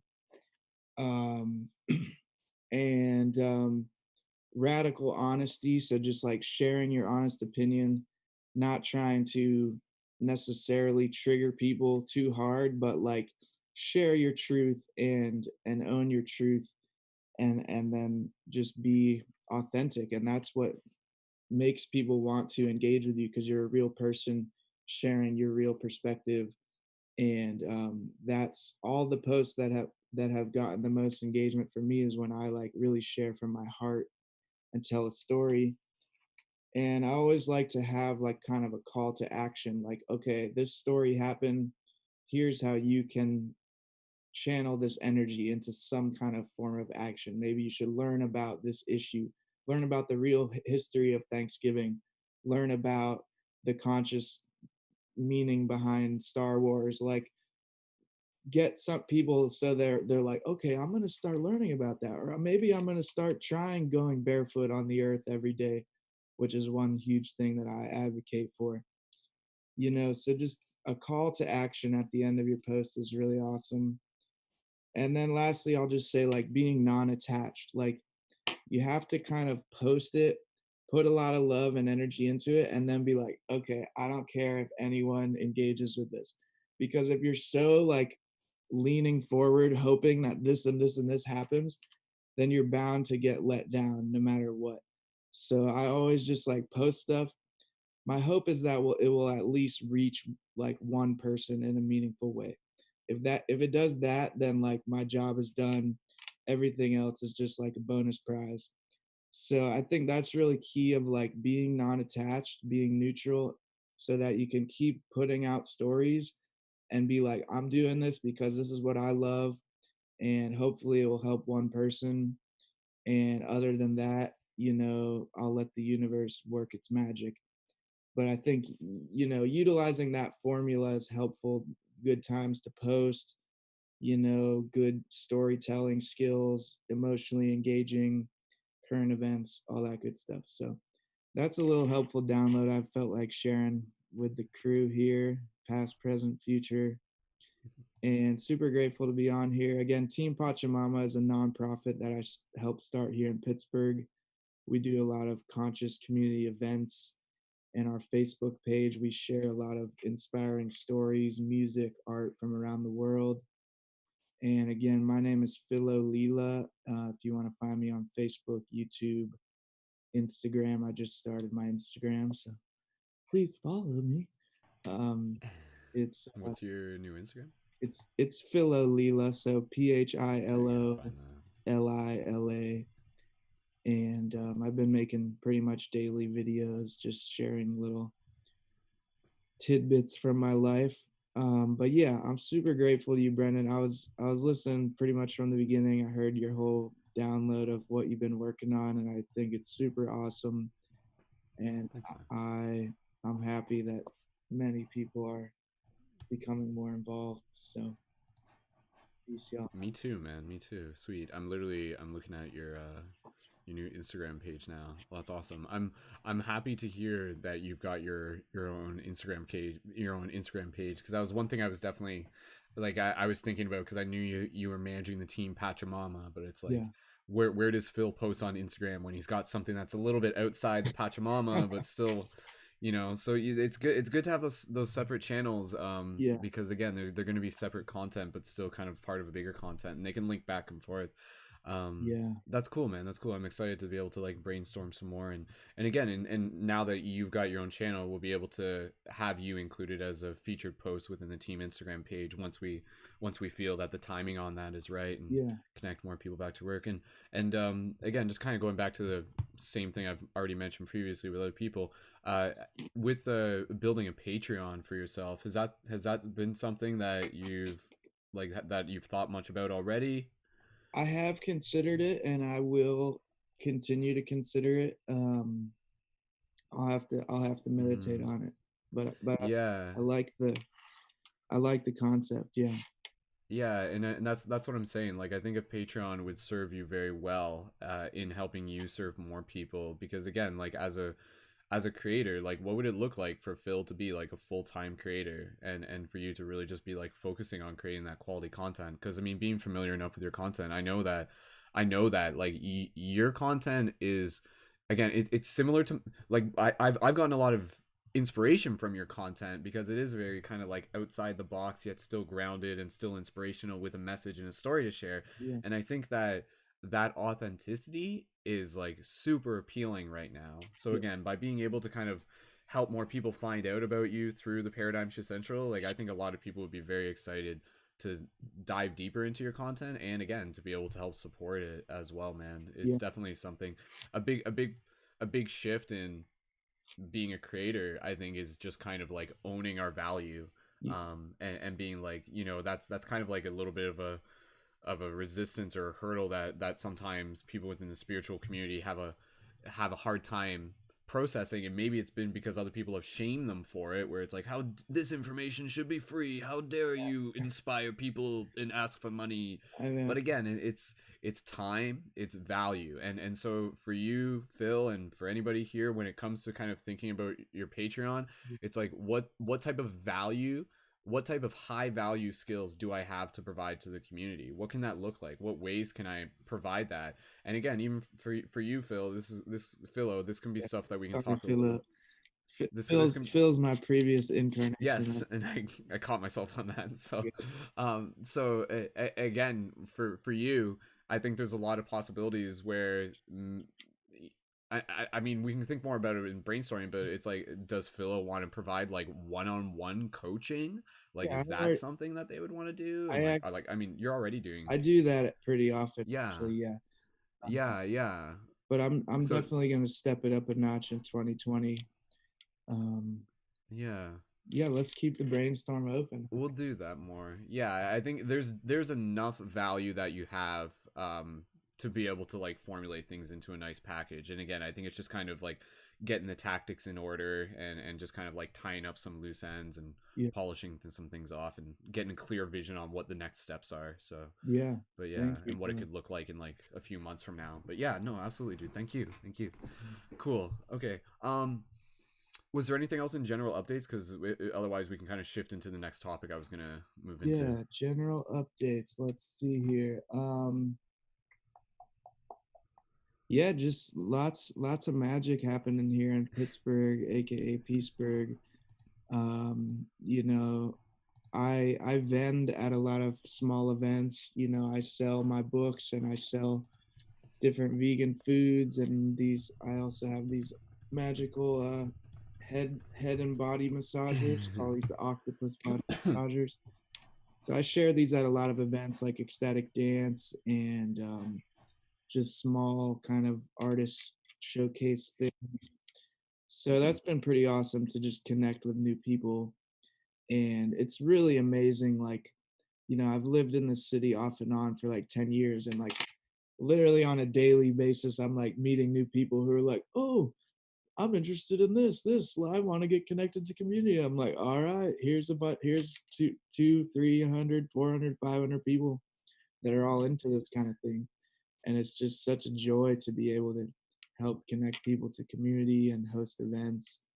So That's awesome. yeah, it's pretty magical. Cool. And what's the next community event, like the next big thing that you guys got coming up? You said there's something coming up. Well, in July of 2020, we're going to have the 10th annual Peaceful Gathering of Hands, which is going to be pretty epic. Sweet. And yeah, I'll post the link to that in the YouTube comments. Okay. Other than that, there's not any super big events. I mean, cool local events are happening, but yeah. Okay, gotcha. Big shebang. Cool. Yeah. Cool, dude. Okay, so again, for those of you who may be tuning in, we'll post the links for Philo's stuff into the show notes, but also into the YouTube chat. TeamPachamama.net is the main website, and through there you can find Philo's books, both of them. The New Earth is Here, as well as Unlocking Our Superpowers. And check out the Instagram for Philo Leela, and Team Pachamama on Instagram. And again, I'll post those into the Instagram, and we'll keep synced up there. So cool. And Philo, what's your, how would they find your YouTube? What's, if they were to search? It's Philo Leela and Team Pachamama all There's together. two? No, it's all together. It's all one channel. Oh, it's all Philo Leela and Team Pachamama as one. Okay, cool. I'm uploading stuff from other friends, so it's not just me, basically. Yes. You know. Okay, posted that into the links, and the YouTube URL is youtube.com/Cosmic Revolution KS. Yes. What's the KS stand for? So my birth name is Kevin, which plenty of people call me Kevin too, and I started with my other friend Sam. So we were the Cosmic Revolution KS. Okay, gotcha. You can tell it's like you can tell that was made like 10 years ago. I know, it's funny because I'm pretty sure you can't change this. Yeah, I don't know if you can like anymore. Some people's thing is like some really weird. I mean, Poppin' Fresh 667. That used to be mine. Anyways. Okay, cool. All right, so yeah, we'll make sure people connect with you there. That's good, man. All right, okay. It reminds me of those like AIM oh, the MSN AIM weird. Messenger thing. Back in the day. Mine was Supsun 74. There you go. Oh man, we're dating ourselves now. Yeah. All right. Philo, hang tight because I want to be able to like shift things into this next part of the conversation. Let me just check. Justin, are you still here? If you're still here, just go ahead and drop in. Because your camera's off, so I haven't been entirely certain if you're there. But if you are there, along with Jacob, I wanted to kind of be able to just play around with the topic of, again, kind of like thinking what type of conscious media content is needed right now, what would be valuable for the community. All right, so it looks like is Sam still here? Sam, are you still there? If you can let us know too. I'm here. Can you hear me? Yeah, okay, cool. All right, okay, cool. Yeah, so again, with the intention of like let's wrap up this broadcast in like a half hour. Again, like I've gotten updates on people, we've communicated like kind of like where we're at, we're getting our next steps. Again, like every synergy circle is going to be a little bit different.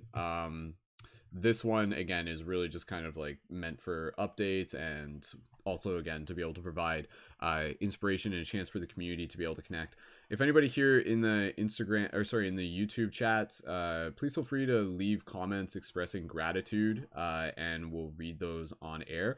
But yeah, so let me just take a second here. I just want to get clear on kind of what I want to be able to frame this question as. So basically, we'll pass it over to Jacob too in a second. Jacob's been busy with work. He's shared some really awesome flow tree and stuff in the past. And oh, and just as an additional option, by the end of the broadcast, if anybody has like any new flow tree they want to share, you're more than welcome to do that. Or any just like freestyle stuff that you guys want to practice, we can bring that in at any point. But yeah, I wanted to be able to like use the circle here to kind of serve as counsel to be able to get some feedback on what type of content is serving the community right now. What type of content are you noticing yourself like being engaged with, or noticing yourself like reach, or noticing being like popular and things? Like what are your observations in terms of like what's working in social media, and again what we can focus on creating more of to be able to provide value to the community. So I'll just kind of start, and then again I'll just kind of like pass it over to Jacob. And Jacob, again, please feel free to just like jump in with your insight and your opinion on anything that we're talking about. With the next thing that we got coming up, speaking of like again providing value for the community, we do have again I'm going to be doing a guided global meditation on December 12th, which is coming up this Thursday. That's my plan to do that.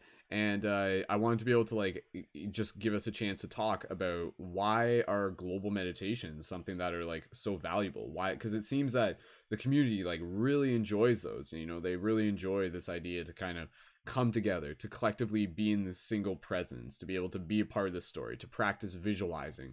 When we do our global meditations, we can get like really, we've gotten really in depth with them and really like into some next level storytelling where we're doing like healing energy on the earth, on the globe, to be able to again like almost perform like Reiki from like an astral projection standpoint on the planet, and just like sending good vibes and directing our focus. So I kind of wanted to just be able to ask everyone here, what about global meditations do you think is like so appealing to people, and also asking for some like suggestions on what would be something good to do during future global meditations, whether it be this next one coming up or in the future. So again, I'm just kind of like asking this to be able to get some feedback. What would be like super cool versions of global meditations that we can do, and why are global meditations valuable, and yeah, just any thoughts on how we can do more awesome global meditations in the future and stuff. If anybody wants to jump in, Kind of interesting. Jacob, did you want to jump in? With Go ahead, global yeah. meditations, like I've read somewhere that like the decreasing crime can actually happen. So like actually physical, like a physical change can actually occur from a group of people, you know, focusing on peace and wellness and all that. So it's kind of cool how you kind of you can like when a lot of people can come together, you can actually make an impact in terms of like like crime rates and all that happening in a country. Mm-hmm. Yeah, is it called Philo? Do you know what is it the Hiroshi Moshimudu? I know what it's I'm called? butchering it. It's the No, yeah, that's the exactly what it's called. Maharishi study. Maharishi effect. Yeah. That's Okay. Yeah. Philo, any thoughts on like global meditations, and or Jacob, was there anything else you want? Oh no, that's all. Yeah. But yeah, okay. Again, we're just kind of popcorn style right now, so we'll just be passing back and forth real quick. Philo, go ahead. So, from my understanding, that was a study done, I think, in the 80s, where Maharishi is a a guy who came from India, and he taught the Beatles transcendental meditation, and then he came to America and started teaching that, and it really grew it to a huge following. And so they told all their meditators to come to Washington D.C. for like a month, and I think they all meditated every day there for a month, and they studied the crime rates in Washington D.C. while they before they were meditating, during, and after. And like while they were meditating, it was like way down. And it does totally make sense. I mean, I think that if you could imagine like this pond of water, and all these meditators are like sending out these like peaceful, harmonious vibrations. It's like these big ripples are just going out into the greater pond, and so it really does make a profound effect, I believe. I mean, I've experienced the power of sitting in meditation with groups, and it's exponential when you have a group energy doing it. It's like the frequency gets that the broadcast signal gets that much more powerful as you have more people tuning in. So I think the broadcasts are awesome, and one idea that I have is, my favorite way to like really drop into meditation is to like exercise really intensely for like an hour, or dance, and then you're like shaking everything, opening up all your energy meridians, and then to like totally chill out and like cool down and relax. So I mean, I know it's kind of a weird idea, but perhaps you could encourage people to like before the broadcast like do some kind of exercise, dance, or even during it. We could just be like, okay, we're gonna put on music, everyone dance in your room or in your house or whatever for like even 10 minutes, just to like shake up the energy and get everything flowing. And then to be able to like lay down. Even I pretty much only meditate laying down, honestly, because I'm just able to drop into such a deeper state. When you say like dance moves, it kind of reminds me of like the Eastern practices of doing what mudras and doing things with your hands and like Tai Chi and all that. Mm, That's what that kind of Yeah, reminds me of. yeah. yeah, it totally syncs up with that. So I mean, And that's like yoga, isn't that kind of based on that, like moves, based like different kind of absolutely. moves for energy, how it moves through you and all that. Yeah, absolutely. I mean, they say that yoga was designed so that meditators could go deeper into meditation. They're like, okay, we need to like get the body flexible and flowing energetically so that we can really drop into deep meditation. And I think it's like a crime against humanity that at most yoga studios you only get like 5 minutes of shavasana meditation at the end.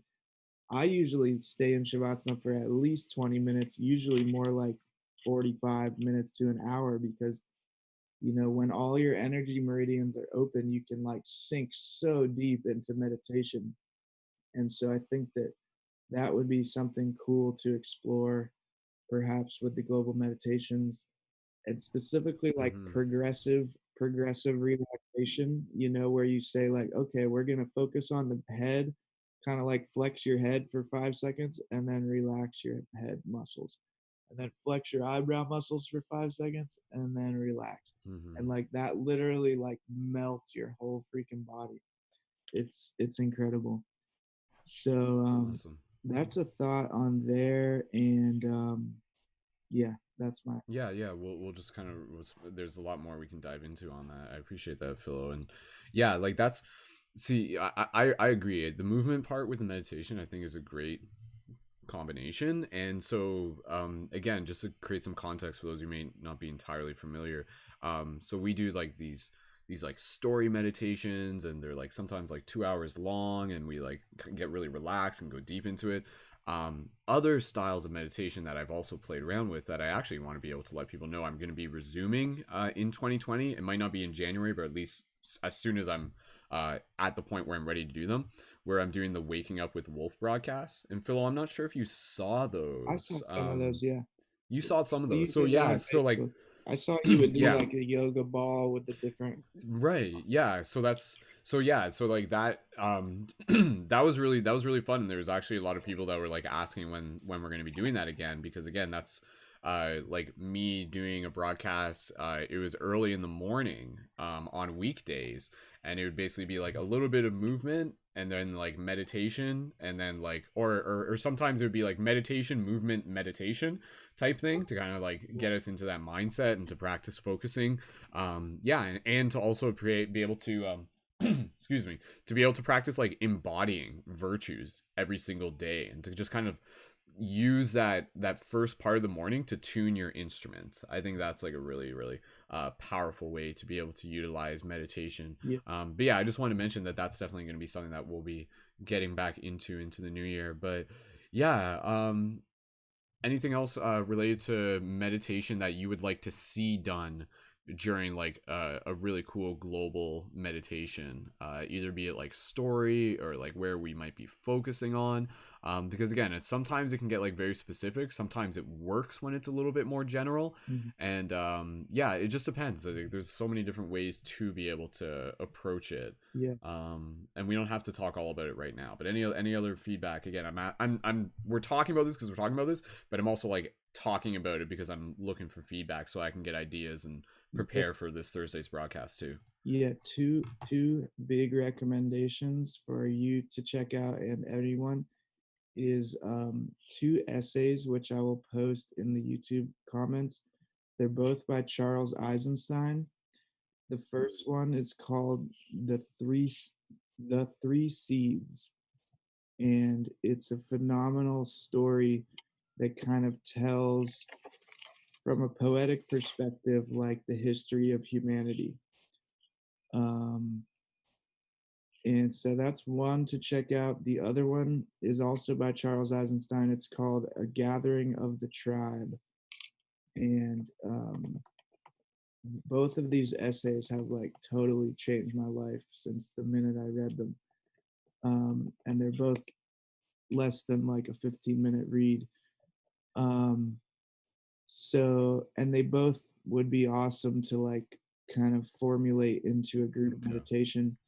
In fact, something that I thought that I've done in person at events is to read essays in like a circular format. So maybe you could invite some of the leading members to all read a paragraph and then you pass it to the next person, and it creates like this cyclical storytelling type of vibe.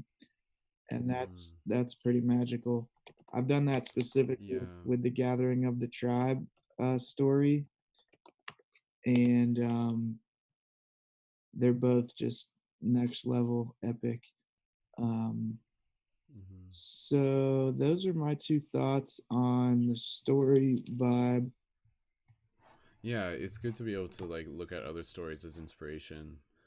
I'm going to reply to some of the comments actually in the chat. So again, when we were just kind of asking people, you know, like what are some things you would like to see during a global meditation? There's a couple comments here. Yeah, again, you know, like what would we hope that people get out of the meditation? More like self-love, more self-acceptance, more centeredness. Kaylee was also mentioning the option of like using like sigils during meditations, and we've done that before, like specifically using the paradigm shift sigil, which I'll just show on camera here, which is like literally like, again, incorporating that sigil into visualization meditation was actually like what it was designed for. It was designed for like us to kind of like focus in on through meditation to be able to like amplify intention. So yeah, and sigils again are just like symbols with meaning, with intention to them. And yeah, meditation on manifestation globally, inner peace. Again, when we've done the meditation in the past, like it was kind of like this idea that like we're like putting intention into the grid. It's kind of like putting like charging up the 100 monkey effect kind of thing, where even if it's something that might not be like super tangibly obvious, it's still kind of this idea that it's like encoding something into the grid that allows more people to kind of like open up to these energies. Again, I know it sounds like kind of like airy fairy and things like that, but again, it's kind of like one of those things where if there's even like a 1% chance that it could make a difference, then it's worth doing. Then it's like worth showing up, because what if that's all we got, right? Like, opposed to just like not trying at all. What if like we actually have these like super powerful minds and consciousness where when we collectively think of things, we can like change things in this reality, right? So a lot of it is kind of tapping into things that are still like brand new for us to be able to do. Like, prior to the last 5-6 years, the option of even being able to do a synchronized global meditation has never existed.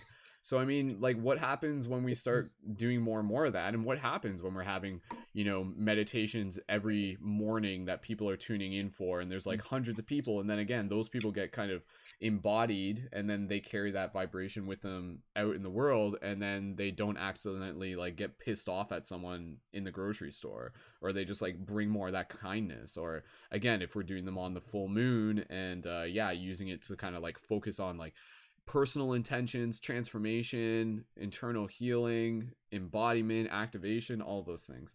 But yeah, we'll just kind of, I want to be able to move into just one more specific topic in terms of content, especially since Philo's here, and we'll just kind of shift off the meditation. And again, for anybody here, if you do have any other suggestions on what you would like to see in global meditations in general or more specific, leave those comments in the live chat. If I don't reply to them right away, I'll take a look at them after the show and even leave it as a comment on YouTube.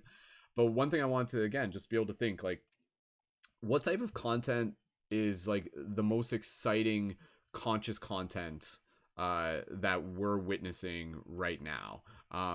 So even just for people in the chat, like, yeah, you're tuned into Paradigm Shift Central, that's awesome. Maybe you follow my work, or even like, what about using my work as a reference, just as an example, maybe just asking people in the chat, what about my work attracts you to it?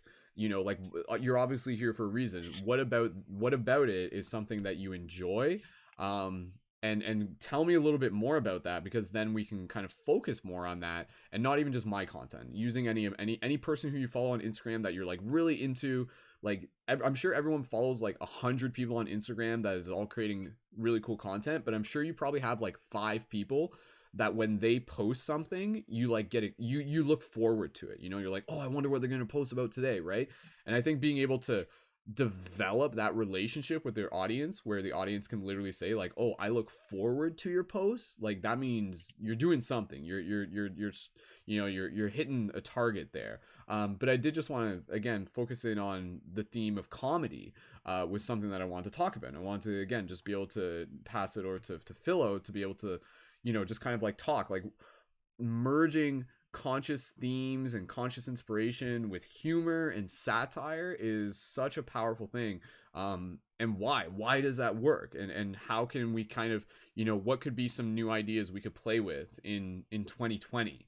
Just kind of doing a little bit of a brainstorm. And I'm sure, Phil, both of us probably have like hundreds of ideas that we just haven't gotten to. Like, I know I do. I literally have a document that's like all of these videos that I just haven't gotten to yet. And I almost don't want to mention all of them because I don't want to spoil them for people, because I know they're going to be ridiculous. But again, like, I would say when I approach conscious humor, or as I refer to it, I just refer to it as like woke humor or something. That's like one way we can just kind of refer to it in context. So woke humor, we'll just call it that. When we're creating woke humor, what can that look like? Why is that something that people enjoy? And again, I think in today's day and age, that's actually so valuable because there's not a lot of it. And so when people do see it, it stands out, and it really shows that, oh, this person is actually confident enough in themselves that they're willing to play the silly role without losing any integrity, but inviting other people to kind of like step into that silliness, but then within that still having like some sort of relevant, potent seed that's actually like speaking to a bigger story. But Phil, any thoughts or ideas that you'd be excited to create, or just general thoughts? Why is woke humor something that is working on social media right now? Yeah, I mean, everyone loves to laugh, so if you can get people laughing, that's magical. And yeah, Brendon, I was cracking up big time on your last like fake stand up. Oh, That was great. yeah, when overly spiritual people do bad stand-up comedy. Yeah. That video is a year old, by the way. That Yeah. was literally made last year. Uh-huh. But again, it's timeless, right? It's timeless. Great. Yeah, I think Thanks. that like short highlight video, like usually 4 minutes or less, even like 2 minute videos are the best for comedy things, because people want to share things um that are like quick and to the point. And you never want to share something with somebody if it's like a 10. You don't want to like impose on people's busy schedules necessarily to want to send them like a 10-minute video, but you Yeah. can always send someone like a funny 2-minute video and they'll watch it. Yes. So that's why I think like keeping them short and like really getting like the golden funny pieces are key. I've honestly been collecting. I Over the past 2 months, I've collected like 300 really quality memes, and I've been like just posting them in different groups, and that's been like so much fun just to like I literally posted this one meme in the light workers of the world group, and it was Mhm. 3 astronauts walking towards the spaceship, and it said empaths when they walk into Walmart. Right. Yes, I've seen that one. and, I've seen that one. Yeah. and like 1,500 people from all over the world reacted to that, and like 300 people shared it. So it's like if you Yeah. can like find the like the like nugget of content, and like I love making memes. I think I know you've been making some fun memes recently. Some I'm gonna powerful. start making more memes. So it's like Yes. finding those like so I think you could potentially build videos from successful memes. I have a zillion ideas also, and I have a few videos in the works. But yeah, I think like short, shareable videos, funny videos are so great. And what else was I gonna say? I encourage other people like watching this, like if as the woman on here before, I think her name was Vanessa, was saying like she didn't necessarily want to be the star of the show. Like she wasn't like I do think that's important to like make peace with your ego and be like, okay, I'm in this little avatar in this game of life, and I need to like play the game, and I don't need it to be like an ego trip, but I have to like be the vessel to like carry out the mission. So I do think that's important for people that like feel that call. But even if you don't want to like be sharing your super personal stories and whatnot on Facebook, if you just like collect consciousness shifting memes, you can contribute to the shift in consciousness by sharing them in all these different conscious groups all over the world. And that can be like just a little thing that you do to help spread those consciousness shifting vibes and like little conscious comedy memes that make people laugh and get people thinking. It's like those little drops really are seeds that you're planting for people, and they can really like empower people a lot if it hits them at the right Mhm. time. So I encourage everyone watching. There's one group called Light Workers of the World that has like, I don't know, 500,000 people. There's tons of Facebook groups out there that are just great for like posting consciousness shifting information. So I really encourage everyone to do that in your spare time, because it's just fun to help spread the messages. Yeah, meme culture is definitely a real thing these days. And I think with conscious memes, again, as someone who has been studying them and creating them, I think a big thing that works when creating them is creating something that people relate to. And again, kind of going back to what I was talking about with Vanessa, Yeah. creating content that people can see themselves in. Yeah. So that's where, again, like just using the astronauts walking into Walmart meme, empaths walking into Walmart meme. It's just like, oh my God, that's so me, or like, that's so my friend, or I totally understand what that's saying. So that's usually like why with a lot of the memes that I've created, I'll usually create them in a context where I invite people to engage, where I'm like, comment if this is you, or comment if you resonate. And so like that's where yeah, like I'm just scrolling through my page to try and think of which ones. Okay, so like the Pinky and the Brain one that I did recently. I'm sure you guys saw that one, where it was like I took like the still frames from the opening of the Pinky and the Brain show, the old cartoon from Animaniacs days that a lot of people grew up on, and it was like, gee brain, what do you want to do today? The same thing we do every day, Pinky. And then I changed it to try to plant seeds of inspiration and help shift the consciousness of the world. So it's like so that's like adding multiple layers, because that's like nostalgia plus consciousness plus something that people see themselves in as well, right? And those things added together equaled successful meme, you know? And so like that was one that like went really viral as well. That one actually went viral in a few places, and I never got tagged on it. And it was one of those ones where I was actually scrolling through the Lightworkers group, and then I'm like, and I saw that meme posted, and it already had like 300 shares. Wow. And I'm like, oh wow, like, so I like messaged Glenn, one of the admins, and then he tagged me in it afterwards. He didn't realize it was me. But that's a good meme can pick up, you know, it can grow legs and go like so far. And again, you know, for people who are kind of looking more to brand themselves through their Instagram, focus, not to say don't share memes that other people create, but make sure that you're creating like more of your own content than just content that you're resharing. And the reason for that is because there's a lot of pages out there that just reshare memes, and if you just do that, you're gonna look like one of those other pages, which is gonna make you more forgettable, unfortunately. You kind of get lost in the crowd. So how can you make yourself stand out? By creating your own memes, by adding your own watermark, by creating your own style of humor that, again, people become familiar with. And then again, you know, you never know where, like, you know, it's like, I've been making memes for 10 years, and then one meme hit the jackpot, and now I'm a millionaire. Yeehaw! Or struck oil. Yeehaw! Meme oil. Something like that. But you know, kind of with Philo, with what you're saying, yeah, I think a lot of like the short videos can be inspired by meme style of humor. And I think a lot of the humor that I really like doing is the humor that is like intentionally stupid.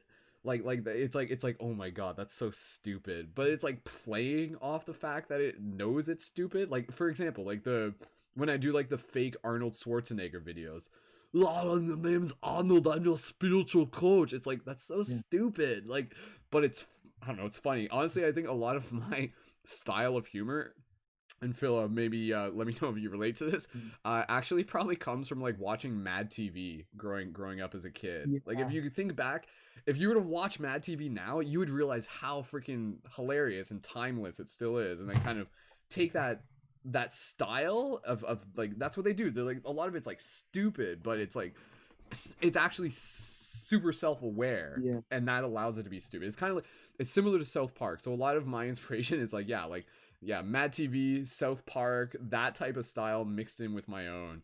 And try and do that. Try and find your own flavor. Try and find your own voice, and try and experiment with different styles and take inspiration from other people. So that's where, you know, you probably see those ones where it's like two people talking to themselves, but it's the same person playing both characters. I've played with that. Someone else could play with that too. So I think again, when I'll just say this and we'll pass it back. And Jacob, if you want to jump in, Sam, if you want to jump in, just let us know, and we're gonna wrap up this broadcast in probably next 10 minutes. But yeah, with again, why do we want to create why do we want to create woke humor content? Again, because I think in today's day and age, that's incredibly valuable, because again, it creates a good impression on your audience. It helps you stand out, and people, this is a quote that I'm sure we've all heard before. People won't necessarily remember what you do, but they will remember how you make them feel.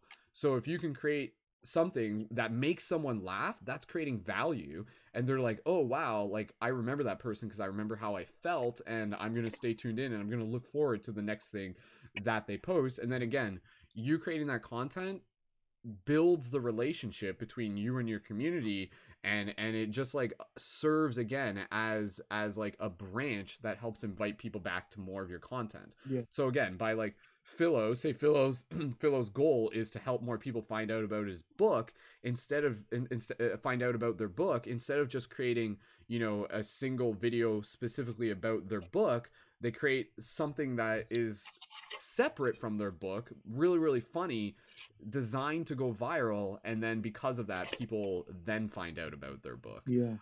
So yeah, you use the memes and the woke humor videos as, again, almost like munition to be able to help like send lasers of love out into the internet and invite people back and build the network and connect them further with what else you're creating beyond just that one thing. Phil, go ahead. I'll pass it over to you. No, I hear that. Yeah. And brother, I will just say that I know I have explored and still sort of identify as gender fluid, but I use he and him pronoun Okay. now. So for any Everyone's just they and them to me from now on, just to be safe. I'm just joking. Well, see, look, that could be a video right there, right? Like playing off like and not even to make fun of like gender norms and pronoun norms, but something that would almost be like so self-aware that there could be some sort of satire thing there or something. Yeah, perhaps. Could be. I think you do have to tread lightly, because that's what I'm saying. Yeah. It's a sensitive thing. So. But yeah, there's some kind of joke in there. Like somebody told me it's like how many. I can't remember it. South Park dabbled into it a couple weeks ago. They found a way to do it. So. Yeah. I mean, South Park has zero shame, fear. Yeah, they have nothing to lose, so they can tread wherever they want. Yeah, they're trying to get kicked off the air. They crossed the line way far. So yeah, but you're right. We want to make content that's not actually going to intentionally offend people or piss people off. Yeah, and I try to be like neutral enough that it's relatable. Yeah. Yeah, I think JP Sears toes that line pretty. He's definitely offended a whole lot of people. I think he's only ever had to take one video down because it was too offensive. But yeah, anyone interested in conscious comedy, I recommend studying JP Sears, because he's quite a prolific creator of, you know, very thought-provoking content. Another one I just found out about that I was totally unaware of is called Key and Peele. Have you watched them? Yeah, Key and Peele. Yeah, both of them are very self-aware. So a lot of and that kind of goes back to like the Mad TV style. Like both. I think both of them were on Mad TV. Yeah, that's what I thought. Yeah. But yeah. Dude, they're on another level with. I mean, that's what you get when you get like a freaking Hollywood studio behind your ideas. Right. Yeah. So again, I think it's great when you look at other successful forms of comedy and then kind of like stylize it, adapt it, play with it in your own way. So I mean, it just off the top of our head, and again, we'll get close to wrapping this up in a minute.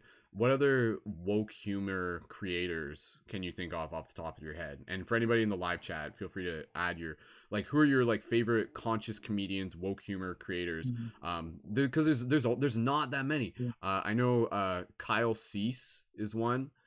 He's like a stand-up comedian, but he talks a lot about like consciousness and everything. Yeah, Russell Brand. I love Russell Brand is one. I don't think Joe Rogan counts as a comedian. Does he count? I guess he still does comedy, because he technically is like a stand-up comedian to begin with. So he's still got some comedy elements in there. Who else are some woke humor comedians? Awakening with JP, that one we mentioned. Yeah. There's a guy who started doing some. His name's Andrew McFarland. Have you heard of him? Nope. I'll have to find that one. Yeah, I'll type his name into the.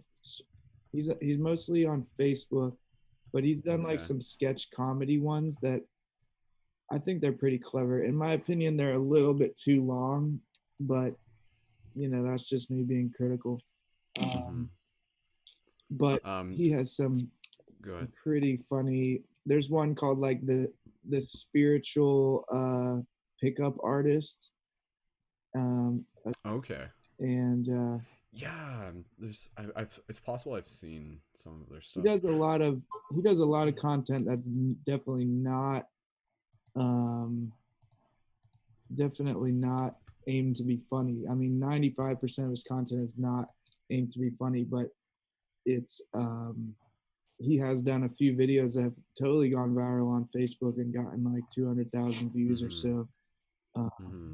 one's called The Spiritual Pickup Artist. Another one's like, um, what was it like? Something making fun of polyamory or something. But yeah, Yeah, I know what you're talking about. That was the one I was thinking of. I added them I added them on Instagram a while ago. okay, Oh, I forget what they're called. yeah. But I think There's the like a key group is of them. like, Yeah. you know, in I feel like I've explored a lot of these different subcultures, and they each kind of have their own flavor of humor. Like there's like the kind of festival sort of hippies, quote unquote, wook culture that has like their own type of humor. Mm-hmm. Then there's like the very like tantric kind of like super sort of high vibe spiritual type of people that like Andrew McFarland lives in Bali, and like everyone in Bali's like doing yoga, drinking cacao, doing ecstatic dance. They have like their own sort of humor. Then there's also like the whole like plant medicine community that has like their kind of humor. I'll send you a video, dude. Mm-hmm. There's this video called "I'm More Spiritual Than You." Have you heard of that one? The lady playing guitar. I don't know. That one went viral too. She's talking all making fun of like the whole like ayahuasca plant medicine Yeah. community. Um, it- I'm gonna find it right now. yeah, I think it's called It's called I'm So Spiritual on Okay. YouTube. But that one's funny, Gonna. but you still, it's easy to really trigger people because that one border she says some shit that's kind of not cool with me, but Agent provocative. yeah, but Provocateur. Yeah, that's yeah. the line that a lot of people love to toe, but I try to be compassionate. Yeah. You know? Yeah.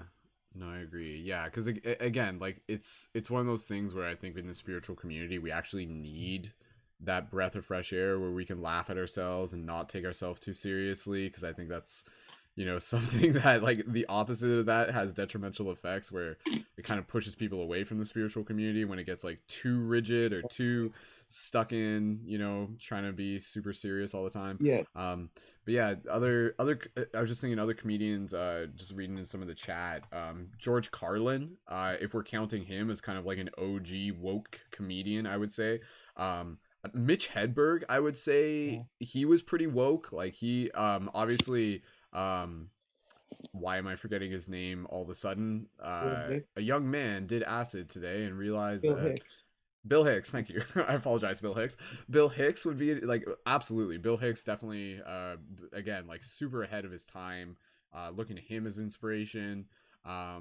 And again, like some of our friends who I had featured on the Instagram page this week, Matthew Silver would be another person who, again, has like a very radical style of humor where they basically play the role of the fool. And for those of you who aren't familiar, Matthew Silver, if you look up like "Stop Buying Stuff, Love Is the Answer," you'll probably find him. But he's had several videos go viral where, again, he kind of plays this archetype of looking like a quote unquote crazy homeless person, but is actually like doing it like with intention to be able to get people's attention and to be able to like kind of like break them out of their normal everyday routine and help them tap into more of that play, and like talking all about like love farts and things like that. And he's like traveled all over the festivals. He's done a lot of awesome stuff too.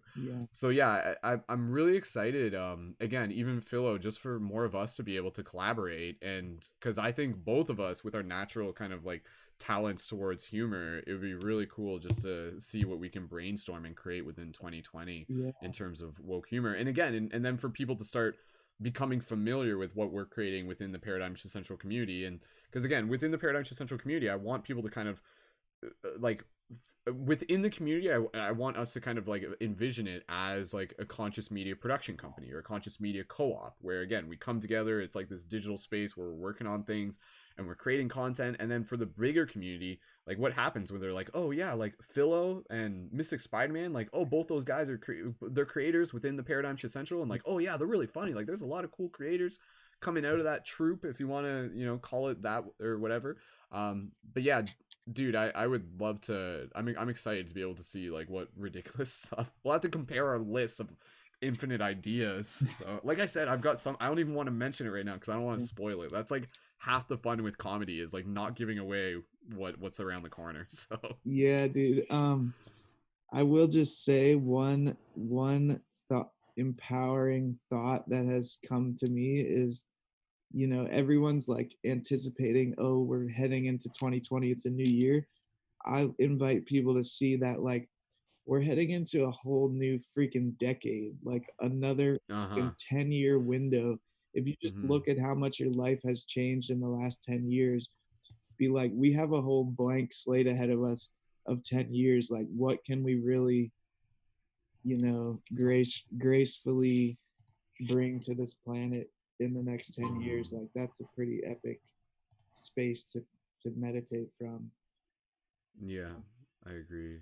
Yeah, and again, you know, kind of going back to the simple things like why are we doing this? What is needed here? And again, I think it's something I've said to people multiple times, like what are we doing here? Like we're helping lead people back to their own heart.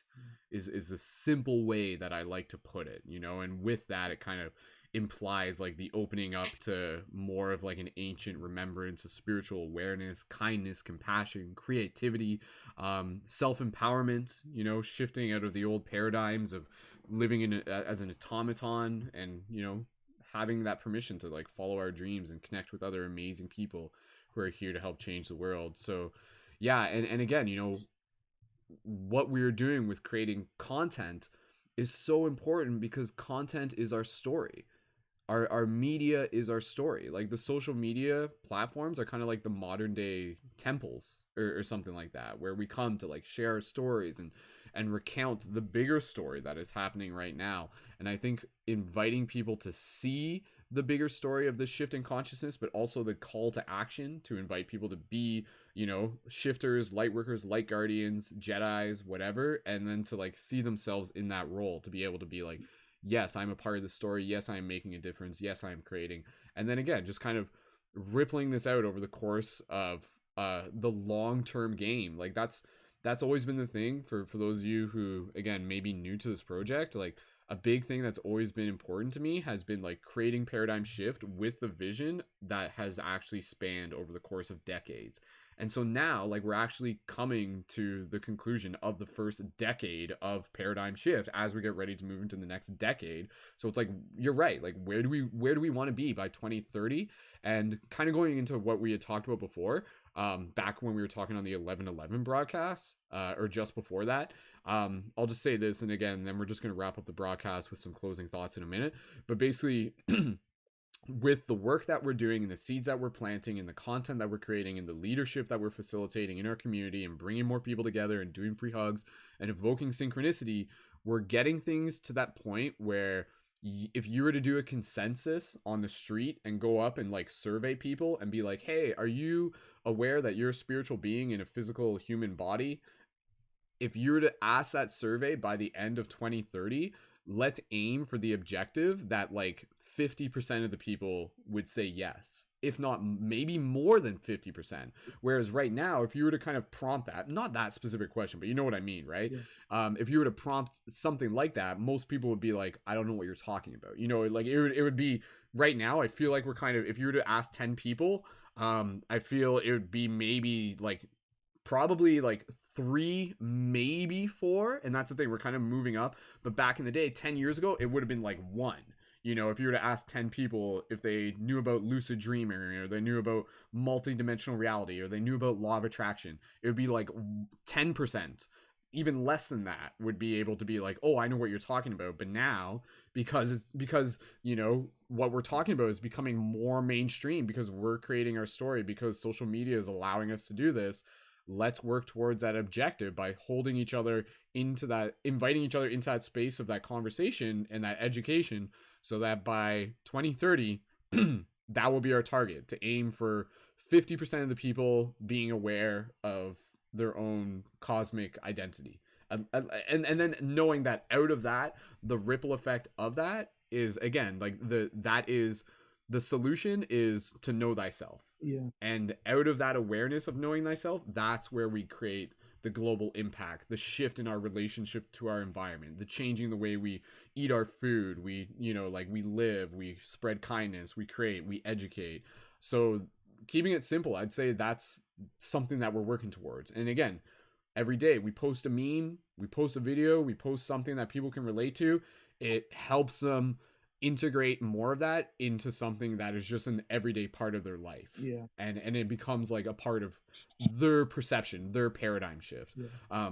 Philo, just bouncing off that, does that make sense? Does that sound like that's what we're working towards? Absolutely, homie. Yeah, it's all meant to be. We just got to keep showing up and keep taking deep breaths and trust in the process. Like something that just gives me infinite optimism and hope is like the fact that we're embedded in fractal geometry, and like the patterns that happen on a cellular level happen on a plant fungi level, happen on a human level, happen on a atmospheric level, happen on a galactic level. It's like we are embedded in this freaking sacred geometry pattern, and our conscious evolution is basically within that, and we do have free will and creative control within that spiral, but there's a greater process that's happening, and so we just have to keep showing up, doing our inner healing, inner work to be centered within ourselves, and it's just gonna keep flowing. So I'm gonna pee. I'll be back in 2 minutes. I know Okay, man. myself so well. I have to do what you gotta do, man. We're almost done, but go ahead, get comfortable. Yeah. So what I was about to say, sorry.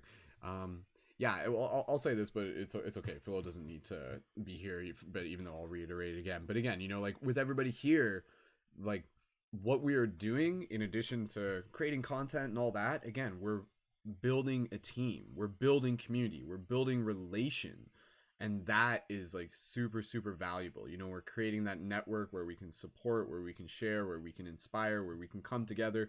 And thank you to the people who are here live and the people listening to this afterwards for making this a part of your day, for making this a part of your week. Why? Tell me, like for everybody here, I just want to be able to invite you in the comments. Why do you tune into this? Why do you tune into the broadcast that we do here through Paradigm Shift Central? Why do you follow my work? Like, why is it important to you? And again, the answer out of that, I'm curious to hear your feedback, but again, I know it's valuable, it's important, and it's something that there isn't enough of, and that is why like our soul yearns for it, our soul longs for it. They long for that connection, they long for that shared open heart, open-minded perception of the world, because there's a lot of people, that may not be like a regular thing in their everyday life. They may not have a lot of people who they can talk to about paradigm shifty things. So for us to be able to create that community, it creates that safe space for people to be able to say yes to this way of living, for us to be able to live in that example that gives other people permission to be able to be like, sweet, I can go out and do free hugs, I can post inspirational content on the internet, I can make like woke humor, I can make awesome content with the intention to inspire people because these people are doing it too. So again, it's about being able to give each other permission, and yeah, really just focusing on the importance of community. So I'm just going to read some of the comments. So again, for those of you commenting on the chat, I think we've got probably about like 20 people tuned in, and every time we're doing these broadcasts, again, we're building momentum. That's the other that's a very powerful thing. Just keep in mind that phrase, that word, building momentum. So again, for everybody here, thank you for making this a part of your routine, for tuning in on a Sunday so that you can kind of like get that extra juice of inspiration as we get ready for the week.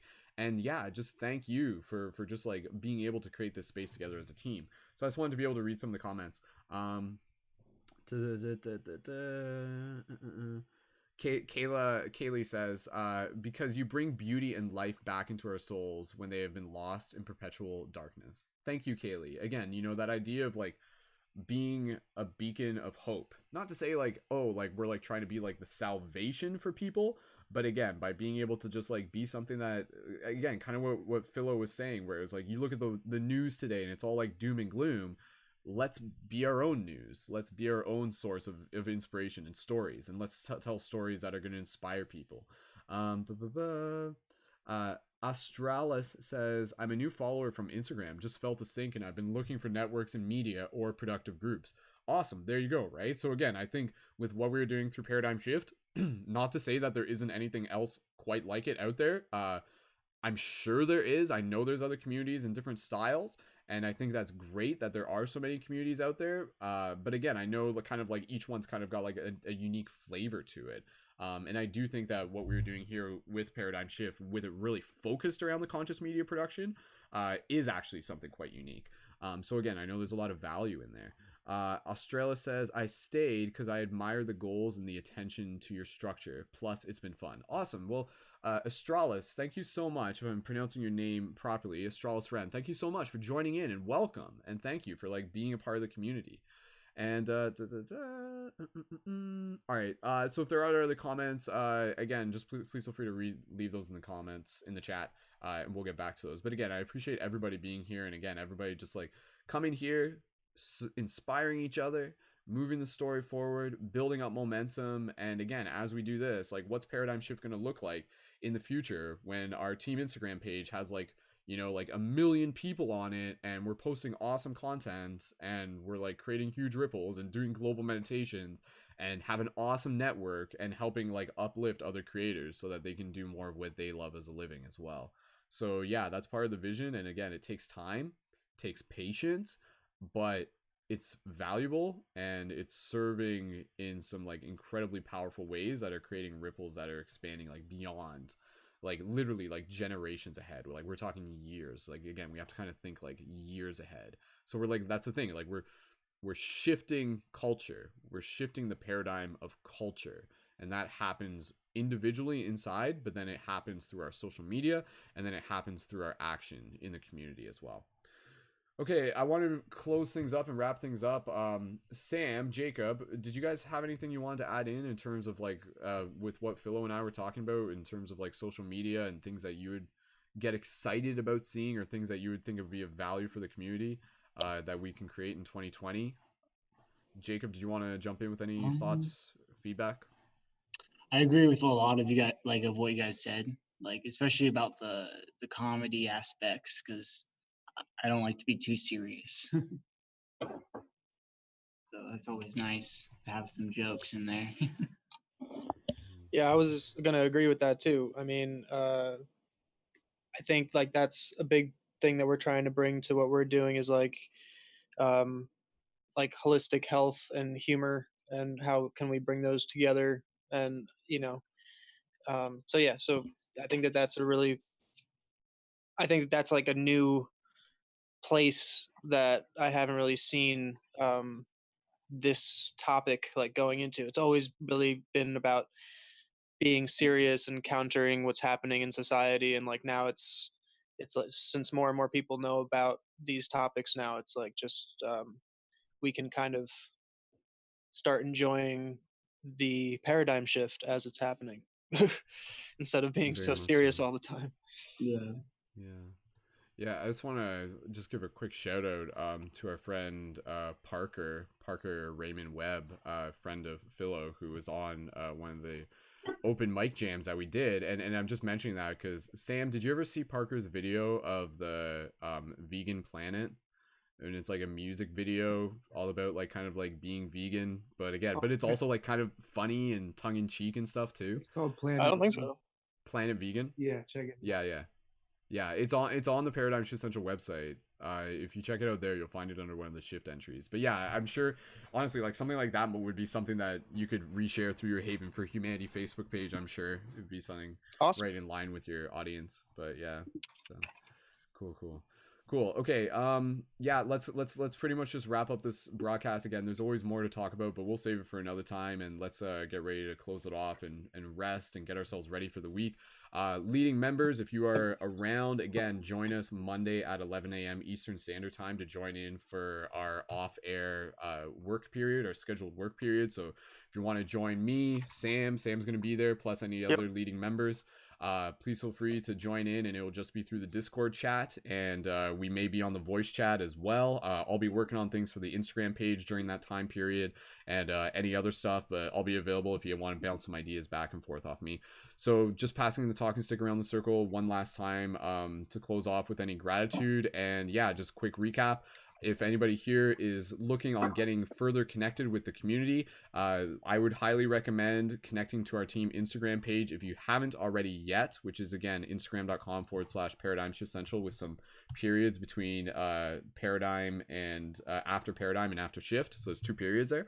Just look up Paradigm Shift Central on the search, you'll find it. And connect to my personal Instagram there as well. And be sure to connect to our team chat if you haven't already yet.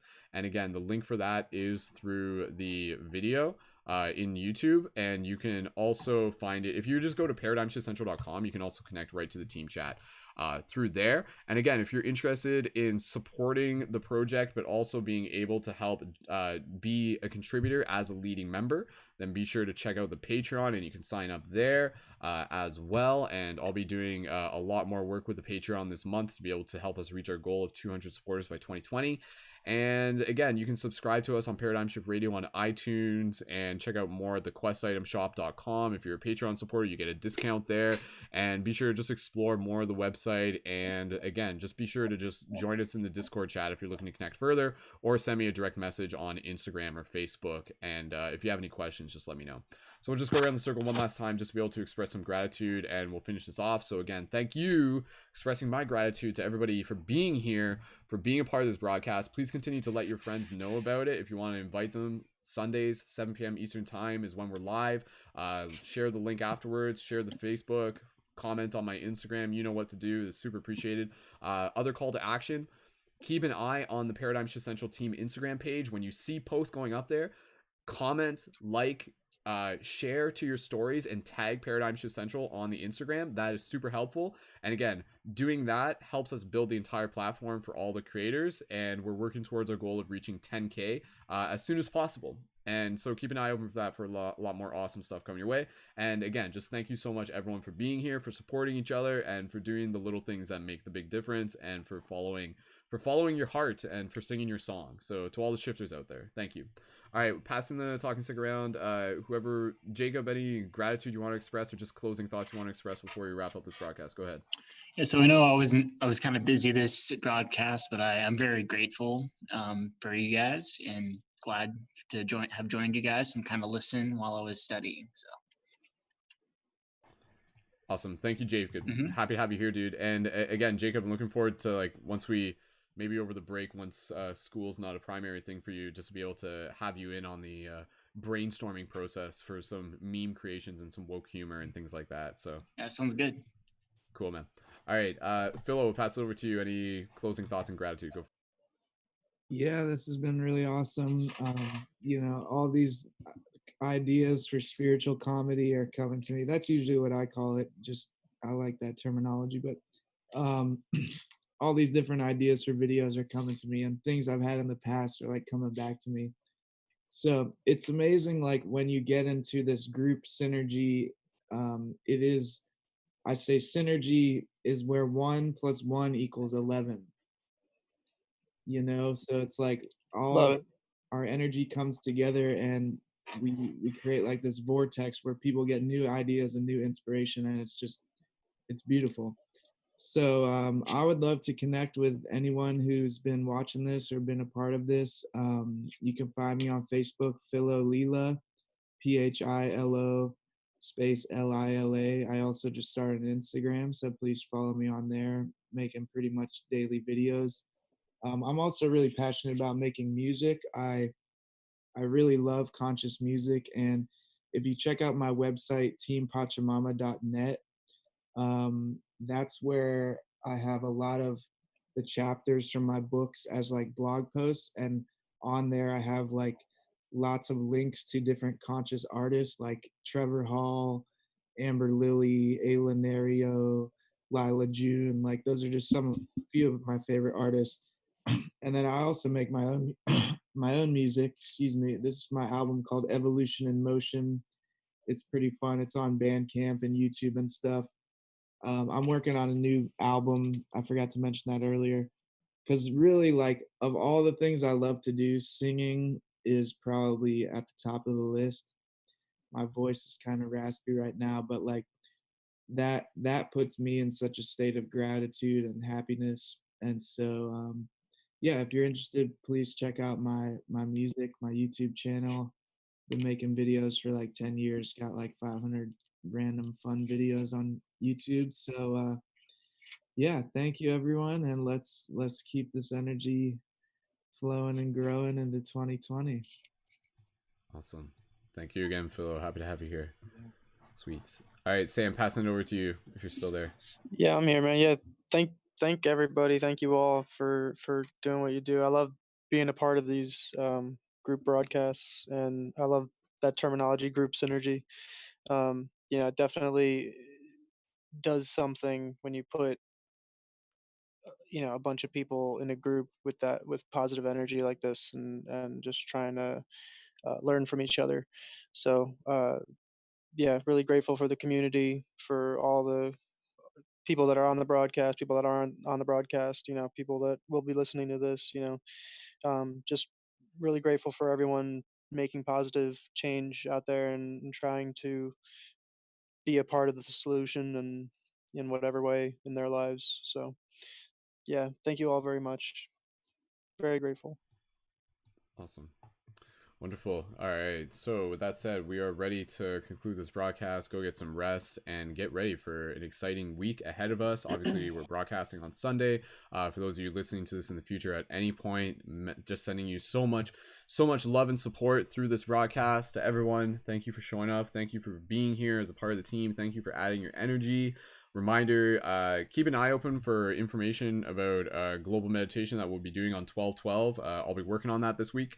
I don't want to really commit to doing anything super complicated or something that's going to take like a huge amount of my time.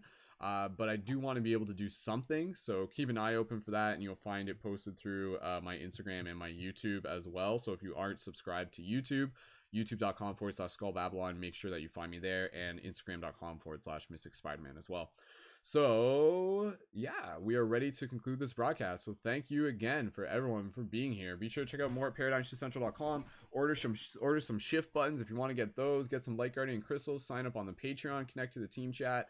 Support us on Instagram, and keep practicing your own creativity. Keep practicing leading yourself back to your own heart, planting seeds, going out there, holding space, having conversations, and remember that kindness is contagious. So as the holidays are now into full swing, if you feel called to go out there and do free hugs, remember to use the hashtag #FreeHugsForever. Be sure to send me a message on Instagram, and I'd be more than happy to be able to help share what you're creating with the wider Paradigm Shift Central community. So on behalf of all the shifters out there, once again, reminding you that you are everything that your voice is needed, and that the true power has always been within. So shifters of the world, unite. Fellow shifters here on air, join me in making some noise and sending some love to all the people out there as we continue the story. And we'll see you in the team chat. So everybody make some noise.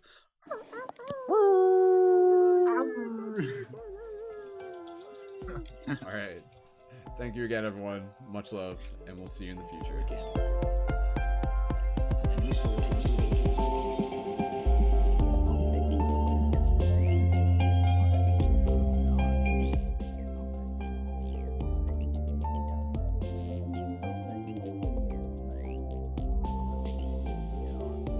See you later.